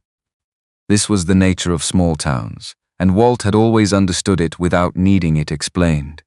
Information traveled on its own logic through settlements of 200 people, arriving at destinations before anyone had consciously carried it there. By the time Buck's column reached the main intersection, people had come out of the hardware store and the hotel lobby and the land office and Mrs. Morrison's boarding house, and were standing on both boardwalks with the specific body language of those who had heard something was happening and wanted to be present for it without yet knowing which side of it they stood on. The 3 men who had been watching from outside the feed store were gone. Walt noted their absence and understood it correctly.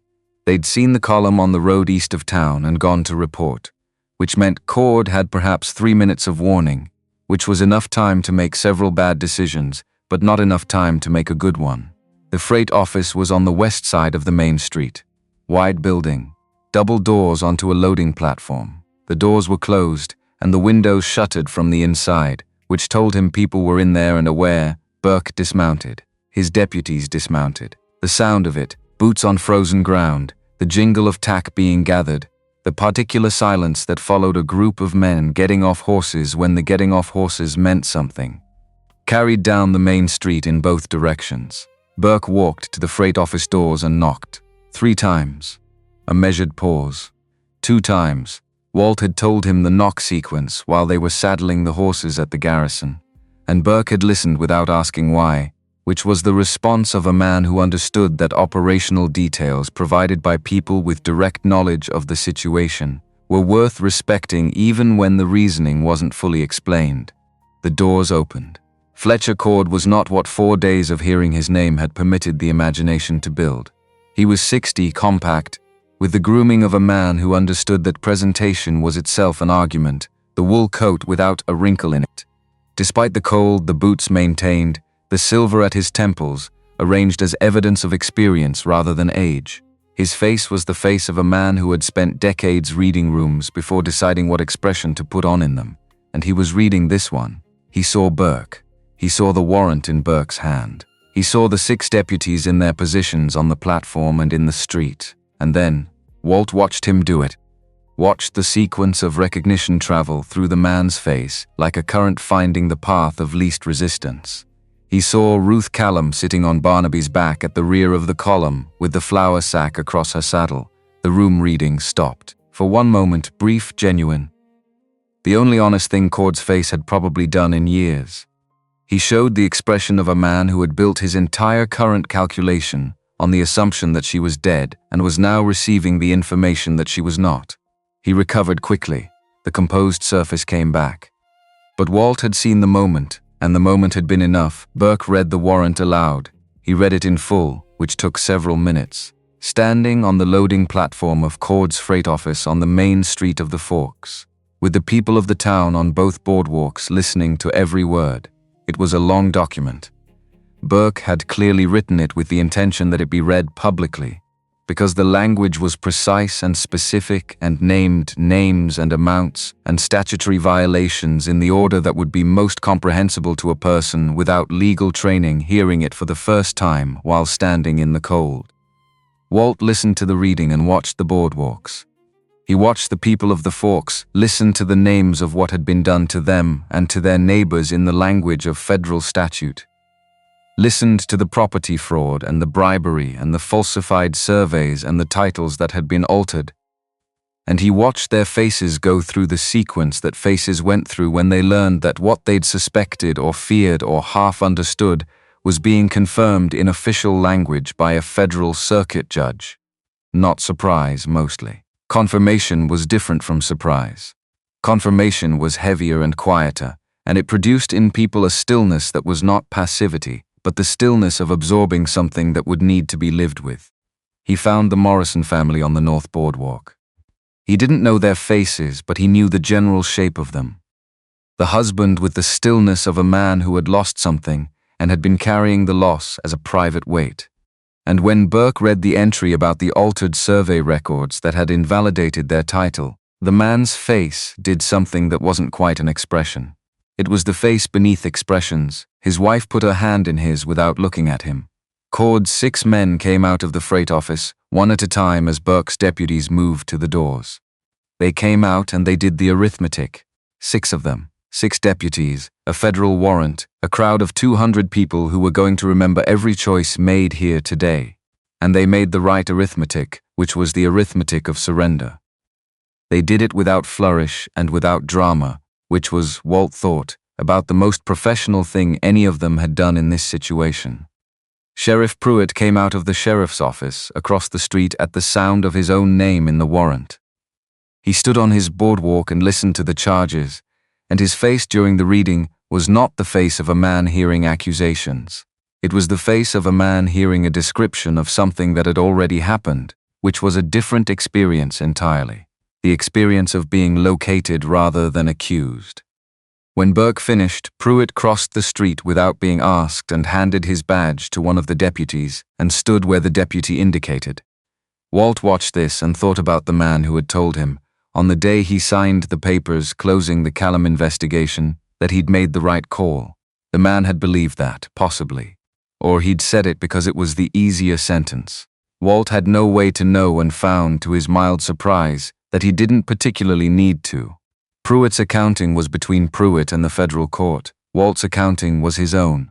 Cord was placed in irons on the loading platform of his own freight office, on the main street of the Forks, in front of the people whose land and water and safety and futures he had treated as inputs to his calculations for 11 years. He stood there in his unwrinkled coat with his hands behind him, and he said nothing. Not nothing because he had nothing to say. Walt understood that the man had lawyers and resources, and a sufficient number of people in sufficient positions, that this process was going to be long and contested, and that Cord knew it. He said nothing because saying nothing was, at this moment, the most powerful position available to him. He was conceding the afternoon without conceding the war. Walt respected the tactical thinking in a detached way, the way he respected an opponent's better qualities as academic observations. And then he stopped thinking about Cord, because Cord was Burke's work now, and had been the moment the warrant was served, and Walt was done with him. Burke found Walt on the boardwalk outside the freight office, while his deputies were managing the logistics of custody. And the crowd was processing what it had witnessed in the overlapping conversations of people who needed to say it aloud before they could fully understand it. Mr. Briggs. Burke had the small notebook out, the road petition. There will be a federal infrastructure inquiry. These things require time, and I won't pretend otherwise, but the inquiry will happen. He held Walt's gaze. I'll need a formal deposition from you. The oilskin document goes into federal evidence, but I'll ensure you receive a certified copy. Walt looked at the main street, at the space where Cord had stood, at the people on the boardwalks who were looking at that space with the expressions of those who were recalibrating something they'd believed was permanent, and discovering that permanence was a quality they had assigned to it, rather than one it possessed. The inquiry doesn't restore what was lost, Walt said. Not with bitterness. He was past the register of bitterness about this. He was saying it as a structural observation about the past's relationship to any future that followed from it. Clara is still dead. The road still wasn't maintained. No, Burke said, but you'll have the complete account of it. You'll know the full shape of what happened and why. In my experience, that matters to people differently than they expect it to, but it matters. He paused. There's also something I need to tell you directly, because you'll learn it eventually through the inquiry, and I think you should hear it now. Walt waited. In the correspondence we seized from the freight office this afternoon, my deputies moved quickly. There is a letter, dated spring of '83, from a county councilman named Harris to Cord, following up on the road obstruction payment. Burke held Walt's gaze without softening what he was about to say. The letter references your wife by name. It states that she attempted the Western Pass Road on her own and did not survive, and it characterizes this as, the phrasing is Cord's, quoted in the letter, the matter resolving itself. The main street noise continued around them. Someone's horse shifted at the hitching rail and the movement was very loud. The matter resolving itself, Walt repeated, flat. The words in his mouth had a specific texture he hadn't expected. Yes, Burke didn't look away. I tell you this because you have a right to know exactly what they thought of it. What they thought of her. They counted her as a variable they'd managed. That's the complete picture. Walt stood with this for a long moment. He had spent 4 years with a story that had a piece missing. The piece that explained why the council had denied the petition in the specific week they had, with the specific finality they had, and he'd been carrying the missing piece as a question that had no flaw. Now the flaw was there, the story was complete. And the completeness was terrible, and also, in a way he hadn't anticipated, something other than terrible. A wound with a clear edge, differently from a wound with ragged margins that kept reopening, because you never knew where it actually ended. She tried to send evidence to your office in Denver, Walt said. Before she died, Burke's expression shifted slightly. You know about that, Ruth told me. From the ledger. Cord had a note about monitoring communications from the county in the winter of '81. We found the letter in our own archive 3 months ago, when we began the preliminary investigation that brought me here, Burke said. It was filed under a misfiled category in 1882, we believe deliberately. It had been there for 4 years. He paused. She documented 3 of the transactions she'd found evidence of in the county's own infrastructure budget. The analysis was precise and would have been immediately actionable if it had reached the right person. It didn't, because the filing system had been interfered with. Another pause. I'm sorry it took this long for it to matter. Walt looked west. The mountains he'd come down from were visible at the end of the main street, the late afternoon light on their upper slopes going from amber to the first purple of approaching evening. Clara had gone down that road and found the evidence and sent it, and tried to make it reach someone who could use it. She'd done this while she was sick, or while she was getting sick, or in the days that were going to lead to her being sick. He didn't know the exact timing, and it didn't change the essential fact of it, which was that she had not spent her last months being helpless. She had done what she could with what she had, and it'd been buried.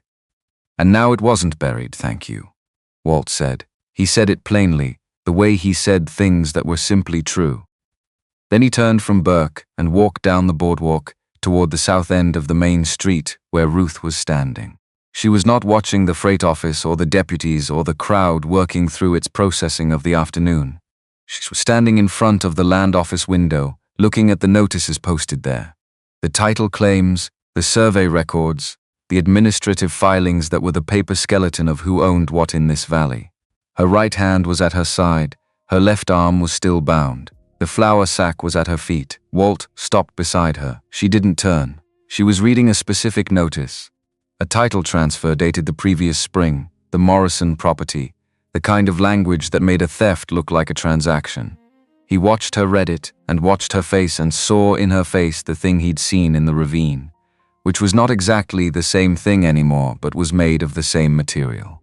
The willingness to keep looking directly at what was in front of her, rather than finding a way to look at something else. It goes back further than the ledger, she said.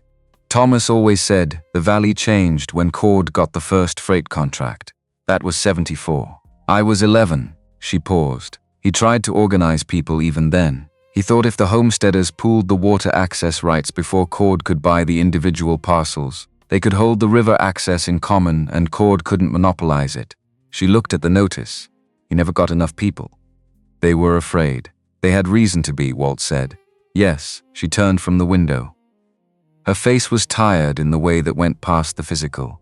The tiredness of someone who had been holding something very heavy for a very long time and had just set it down and was feeling, for the first time, the weight of what had been there in its absence. Burke can restore the titles. The survey records can be corrected. The families who lost land have a basis to reclaim it. She looked at him. Thomas's idea, the cooperative water access, it was legally sound. It just needed someone to do the paperwork correctly and file it in the right order. I can do that. Walt looked at her. From the Forks, I don't have a room in the Forks anymore. She said this without self-pity, in the tone of a logistics problem being stated accurately. Mrs. Morrison would keep me, but staying here while Cord's legal proceedings run their course puts her in a position I won't put her in. She picked up the flour sack from the ground, which she did with her right hand, and the combination of controlled effort and complete refusal to make it a subject of discussion that he'd come to recognize as her default approach to anything her body made difficult. The cooperative filing can be done from anywhere with a reliable mail route. Walt looked down the main street of the Forks. At the freight office with the federal deputies outside it, and the crowd dispersing into smaller groups on the boardwalks, and the land office, with its window full of documents that were going to mean different things by morning. At the mountains at the end of the street, going from purple to the dark blue of oncoming night, Miller's Ridge has a reliable mail route, he said. Tom Haggerty runs the post as a sideline to the general store. Goes down to the county seat twice a week. Ruth looked at him. The evaluation in her eyes was the evaluation of someone who had gotten very good at reading the distance between what people said and what they meant, and was applying that skill now to what he'd said and what he'd left implied in the architecture around it. The shack needs significant work, he said. The lean-to's north corner is going to take water in the spring thaw if the post isn't reset before March. The roof on the south end is acceptable now, but won't survive another hard winter without attention. He looked at the mountains. I've been putting off cutting a west-facing window. The wall is sound enough for it. It's a morning's work with the right tools. Ruth was quiet for a moment. Around them the town continued its processing of the afternoon. People moving with purpose now, instead of the stunned stillness of the crowd an hour ago. The specific purposefulness of people who had things to do, because the landscape had shifted, and the landscape shifting meant decisions needed to be made. I'm not riding Clementine, she said. Clementine wouldn't extend the offer. He looked at the donkey in question, who was standing 6 feet away with her nose pointed toward the livery in the expression of an animal with a clear opinion about where this conversation should end up. You'd ride Barnaby, and you'd walk. I generally walk. The back prefers it to riding at this point. Ruth looked at him for a long moment. The cooperative filings will take most of the winter. There are 11 families with viable reclamation claims based on what's in the ledger. Each one requires separate documentation. She paused. I'd need a table that's large enough to work at properly. The one in the shack is too small. I can build a larger one. Can you? I built the shack's current furniture from green lumber with a hand saw and a mallet I made from a pine knot. The results were functional. He looked at her. A table is within the scope of what I can produce. She looked at him for another moment. Then she looked at Clementine. Clementine looked back at her with the expression of an animal who had been waiting for this specific conclusion for several days and was experiencing a vindication too profound for expression. All right, Ruth said, not warmly, without performance. The tone of a decision made on the basis of actual evidence rather than sentiment, which was, Walt had come to understand, how she made all her decisions and which was, he found, the most reliable tone he'd heard in a long time. They stayed in the Forks that night. Burke's people had taken the freight office for federal use, and the custody arrangements required documentation that ran into the evening, and Burke needed Ruth's formal deposition while the details were fully present and uncontested by time. Walt sat in the back of the garrison's main room through 2 hours of formal questioning and wrote nothing down and listened to Ruth answer Burke's questions with the precision she brought to anything that required precision, which was everything. She did not simplify. She did not soften the entries that reflected poorly on people who might be sympathetic. She gave the numbers and the dates and the names exactly as they were and explained the context for each entry in the plain language of someone who had spent 3 years understanding how the numbers and the reality around them corresponded. Burke wrote steadily. His deputies took a parallel record. At the point when Burke asked about Thomas Callum specifically, about the payment on page 41 and what it had corresponded to. Ruth's voice didn't change register. It stayed in the flat factual place it had been for 2 hours, but her right hand resting on the table moved to the Vong Dendong on her wrist and stayed there for the duration of that exchange, and then moved back to the table when it was done. Walt noticed. He didn't look at it directly. He let it be what it was. When the deposition concluded, Burke looked at Ruth across the table. "You'll need to be available for the preliminary hearing in the spring. We'll communicate the schedule through the federal mail. Where should correspondence be directed?" Ruth looked at Walt. Walt said, "Miller's Ridge, care of Haggerty's General Store, Rimrock County." Burke wrote this down. He looked up, and his eyes moved between them with the expression of a man who had seen enough human situations over 3 decades to recognize their shapes without requiring explanation of them. He said nothing about it. He simply wrote the address and closed his notebook. Outside, the night had come fully down, and the main street of the Forks was lit by windows, and the occasional lantern hung on a hitching post. The crowd was gone. The boardwalks were mostly empty. The freight office had a federal deputy at the door, which was a sight that was going to take some getting used to for a town that had operated under a different set of visible authorities for 11 years. Mrs. Morrison appeared at the garrison door with 2 plates of food, and the expression of a woman who had decided that the people who had done what had been done today needed feeding regardless of the various complications surrounding her doing it. She gave 1 plate to Ruth and 1 to Walt, and looked at them both with the assessing eye of someone who had run a boarding house for 20 years and knew the full spectrum of human circumstance. "There's a room tonight if you need it," she said to Ruth. "Cord's people won't be back. Burke's man is on the street." She paused, "And there's a lean-to behind the livery if your animals need proper shelter before you go back up." She left before either of them could answer, which was, Walt suspected, intentional. They ate in the garrison's cold anteroom, sitting on opposite sides of a bench that was not designed for the purpose. The food was bean stew and cornbread, which were the things available in December in a small territorial town, and which were, after 4 days on the mountain, approximately as good as anything Walt had eaten in recent memory. Ruth ate with the focused attention of someone taking nourishment seriously because she understood its functional relationship to what came next. When she finished, she set the plate on the bench beside her and looked at her hands, both of them. The ink stains that never fully came out. The calluses from 3 years of writing at Cord's desk. The Vong Dong on her right wrist, copper gone dark with wear. She slid the Vom off her wrist, held it in her palm, looked at it for a long moment. "Thomas had it made the spring before he died," she said. "He had the silversmith in the Forks engrave his initials and the date of our parents' death. He said it was to remember that the people who made you don't stop making you just because they're gone." She turned the Vom in her fingers. "I've been wearing it since the night I found page 41. I put it on and I haven't taken it off." She closed her fingers around it. "I didn't know if what I was doing was going to work. I just knew that if I was going to be the person who tried, I wanted something of his on me while I was trying." Walt looked at his hands.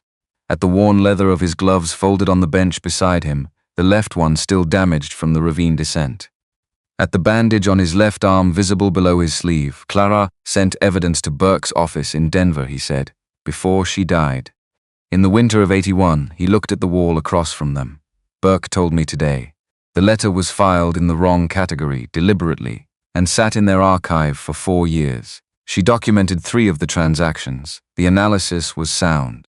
It would have been actionable if it had reached the right person." He paused. "It didn't. But she did it." Ruth didn't say anything immediately. She sat with this the way she sat with things that required sitting with rather than responding too quickly. "She knew," Ruth said finally. "Not a question. The confirmation of something. She knew enough. More than I did, apparently." He picked up his gloves and looked at the damaged one.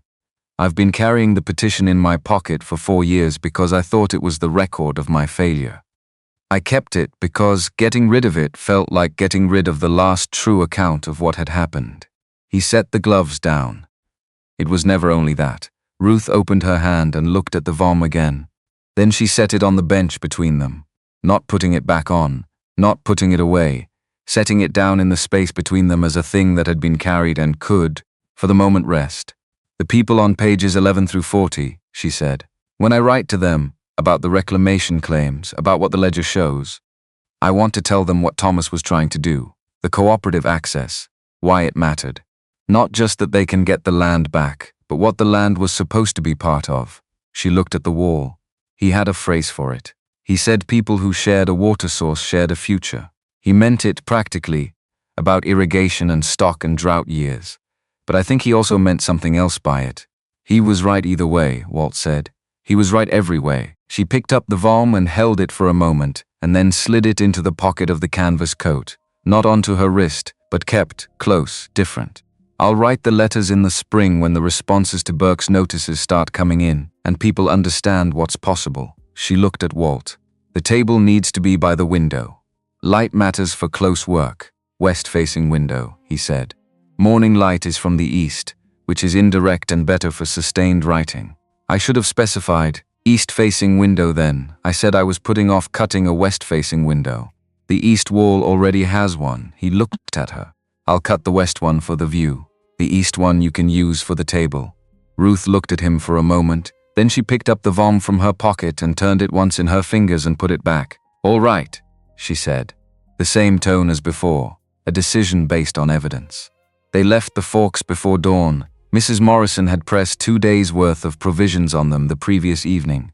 Cornbread wrapped in cloth, dried beef, a small jar of rendered fat for the animals' hooves.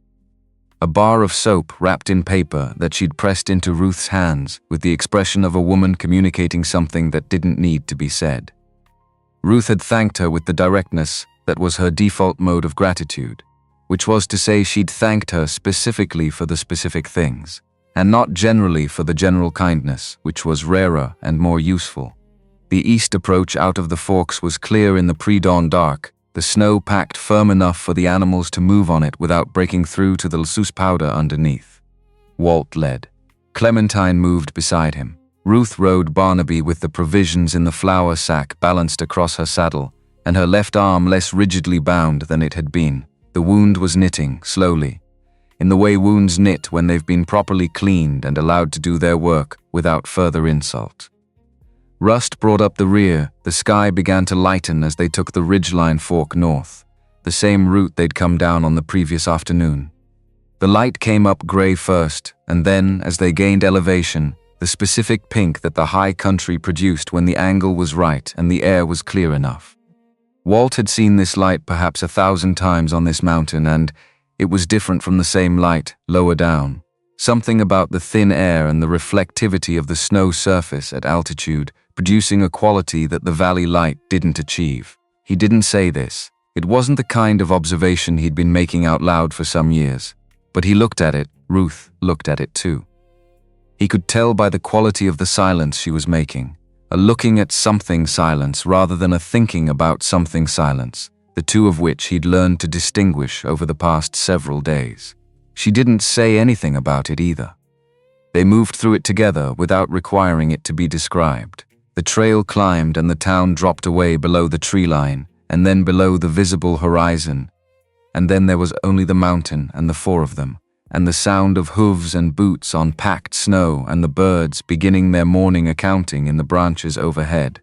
At the midpoint, where the ponderosa gave way to the high spruce and the temperature dropped the 2 or 3 degrees that the change in elevation and tree cover produced, Ruth said, "The east wall of the shack. You said there's already a window there, small one." Miller put it in. The framing is original, 20 years old, maybe 25. The wood is dried out enough to be solid, but the glass has a crack in the lower left corner that I've been patching with oilskin. Can it be reglazed? I'd need to bring glass up from the Forks. It's available at the hardware store. Haggerty can order the size. He thought about it. Spring would be the practical time. The putty doesn't set well below freezing. Spring then. She looked at the trail ahead. For a table that's properly situated for the light, the window should be large enough that the illumination reaches the center of the working surface, not just the edge nearest the glass. The one you described sounds like it might be too small. I can frame it larger when I do the reglaze, can you? Window framing is simpler than people expect. The principle is load distribution. As long as you don't compromise the bearing capacity of the wall, the opening can be most of the width if you want it. She was quiet for a moment. Thomas's house on the river had a window the length of the south wall in the main room. He said it was wasteful of heat, which it was, but he said he'd rather keep a bigger fire and have the light. A pause. They burned the house in August. The window would have gone with it. Glass doesn't burn, Walt said. It breaks in heat. But the pieces survive. He looked at the trail. If the site is still accessible in the spring, the glass might be recoverable. Couldn't be reused as a window, but it would be something. Ruth didn't answer immediately. He wasn't sure if this was a useful thing he'd said or a foolish one. Then, I hadn't thought of that, she paused. I'll go in the spring. When the ground is open enough to see what's there, I'll go with you, he said. He said it the way he said things that were simply what was going to happen, without dressing it as an offer or qualifying it as contingent on her acceptance. It was a statement of intent. She could respond to it however she chose. She chose not to respond to it with words, which he'd come to understand was not the same as not responding. The shack came into view through the spruce at mid-morning, the sagging lean-to visible first, and then the main structure.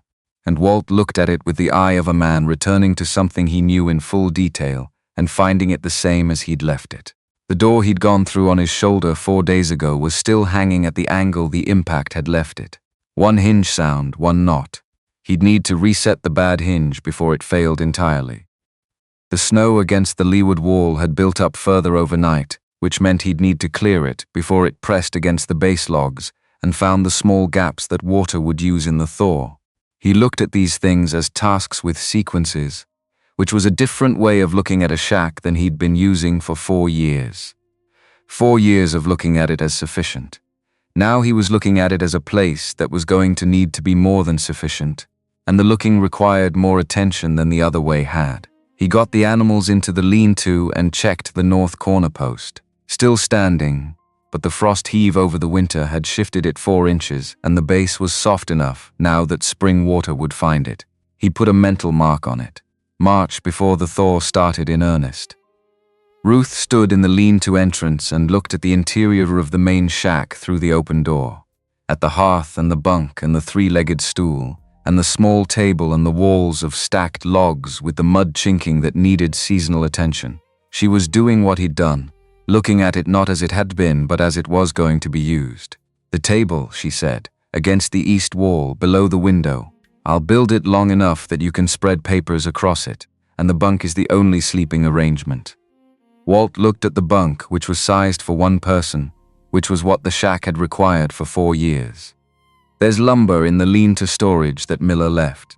Enough for a second bunk on the opposite wall if the dimensions are worked out correctly, he considered.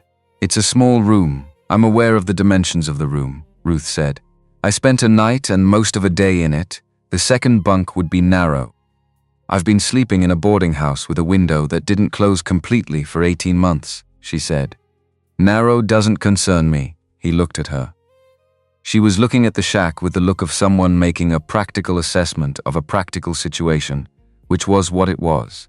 And he was finding that what it was something he hadn't expected to find himself standing in again and was not, he discovered, inclined to be anywhere else. I'll start on the bunk today, he said. The lumber in the storage should be seasoned enough. After the door hinge, she said. The door hinge is a structural problem. The bunk is a comfort problem. She looked at him. Address them in order of priority. Yes, he said. Simply. Because she was right, and because simple agreement was the right response to someone being right, and because he'd forgotten, somewhere in 4 years of his own company, how satisfying it was to be in the presence of a person who addressed things in order of priority. He unloaded the provisions from Barnaby's saddle and carried them through the repaired hinge door. Hinge first, as specified, into the shack and set them on the small table that was going to be replaced with a larger one in the coming days. He put the oilskin packet on the table beside them. The petition inside it was no longer a question without a flaw.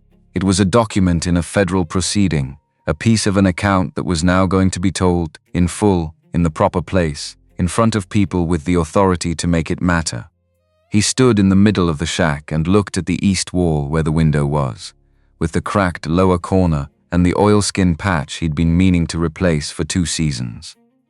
Outside the window, the spruce were going from the pink of early morning to the clear white green of midday, and the light coming through the good 3/4 of the glass was the indirect light that Ruth had said was better for sustained writing, which it was, and which he'd always known and had never had a reason to think about in relation to someone else's work at a table that didn't yet exist.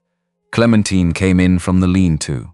She walked to the center of the shack and stood there and looked at the space with the comprehensive attentiveness of an animal, making an assessment of changed circumstances. She looked at the provisions on the table. She looked at the oilskin packet. She looked at Walt. She looked at the door, through which Ruth was coming with the flour sack containing the ledger and the reconstructed pages and the letter addressed to Thomas. The things that had been under a floorboard for 18 months and were now going to live above ground in a place where they could do their work. Clementine looked at Ruth. Then Clementine went back to the lean-to, because there was hay in the lean-to, and because she had apparently concluded what she needed to conclude, and the hay was the next item of business. Walt looked at the east wall, looked at the west wall, which was solid log and would take a window without difficulty if the framing was done right, which it would be. Looked at the table that needed to be built and the hinge that needed to be reset, and the north corner post in the lean-to that needed a dressing before March, and the winter that was not over but had changed in some quality he didn't have a precise word for. Though he understood the quality well enough, Ruth set the flour sack on the table beside the provisions and looked at the east window. "The crack in the lower corner," she said. "The oilskin is letting some cold in at the edge. I can feel it from here. I'll seal it today. With what?" "You used the last of the flannel for bandaging," he thought about this. "There's pine pitch in the storage from the roof repair in the fall. It seals better than cloth in cold temperatures, and it's what Miller would have used." Ruth looked at the window, looked at him. "Show me where the pitch is. I can do that while you address the hinge. Your left arm is not involved in applying pitch to a window corner," she said. "I have a functional right hand, and I am not going to spend the first day back in this shack sitting on the bunk watching you work." He looked at her. He thought about the woman who had held a Winchester on him in a frozen ravine with her hands shaking and her blood going into the dirt around her. He thought about the woman who had written 12 pages of financial reconstruction from memory with her left arm bound against her side. He thought about 4 years on this mountain during which he had addressed problems in order of their urgency and had never once had to account for what someone else would or wouldn't do, and how that had seemed like simplicity and had actually been a much smaller life than he'd understood it to be at the time. "The pitch is in the storage," he said. "Third shelf. Brown tin with a dented lid." "All right," she said, and went to find it. Outside, the mountain did what it did, enormous and cold and entirely indifferent to the specific arrangements being made within the small structure on its slope. The wind came through the spruce with the sound the wind made when it was no longer a threat but simply weather. The light moved across the snow the way light moved in December at this elevation, clean and clear and without warmth but with a quality that was its own kind of adequate. Walt went to address the hinge. It was loose at the top pin, which was the failure point he'd expected. The wood around the pinhole had compressed over time, and the pin no longer seated properly, allowing the door to drop on the bad hinge's side and bind against the frame on the close. He pulled the pin and reamed the hole slightly with his knife point and cut a shim from a piece of scrap lumber and drove it into the expanded hole before reseating the pin. The door swung properly after that, clean and even and closing fully against the frame the way a door should. He stood back and opened and closed it twice. Functional. Not elegant, but not trying for elegant. Just right. Through the east window, the cracked one that Ruth was applying pitch to from inside, the right side of the glass still clear enough to see through. The spruce stood in their rows on the slope below the shack, and below them, the mountain went down to the valley that held the forks and the freight road and the river, that Thomas Callum had wanted to hold in common for the people who shared it, and below that the plains that extended east until the land changed its character entirely, and became the other country that Colorado was in summer. It was still there, all of it. The same mountain he'd come up 4 years ago to get away from what was below it, and which had kept its side of the arrangement by being exactly what it was. Cold and enormous and operating on its own timescales, until 3 donkeys had stood at a particular spot on a particular trail and pointed down into a ravine and refused to move until he understood that indifference, no matter how large and cold and perfectly maintained, was not in fact the same thing as peace. He'd been confusing those two things for 4 years. He went back inside. Ruth had sealed the window corner and was looking at the oilskin packet on the table with her hands at her sides, not touching it. Just looking at it with the expression of someone in the presence of a thing that had cost a great deal and had arrived where it was supposed to be. "The hinge is done," he said. She looked at. "Good." She looked back at the packet. "There are 11 families with viable claims. I'll start with the Morrisons because their case is the most straightforward. The survey alteration is specific and the date is clear, and the correction is a matter of filing the right documents in the right order." She paused. "I'll need to understand the federal filing procedure for reclamation claims. Burke's office will have the forms. Haggerty runs a correspondence service. He'll carry the requests to the county seat. Twice a week, you said. Tuesdays and Fridays." She nodded once, turned from the table and looked at the shack properly. All of it, the whole space, the way a person looked at a place they were going to know for a long time and wanted to start knowing accurately. The bunk, the hearth, the small table that was going to be replaced with a larger one, the east window with its repaired corner, the west wall that was solid log and would carry a window when spring came. "The table first," she said, "before the west window. I can't do the work without a proper surface. I'll start it today. After the lean-to corner, she agreed. In order of priority, he looked at her, she looked at him.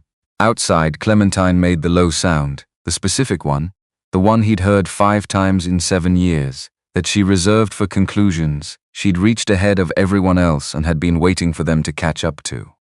Walt went to start on the lean-to corner, and the mountain, enormous and cold and entirely indifferent to the specific fact of 2 people beginning to share a life on its slope, went on being what it had always been, which was, it turned out, exactly enough.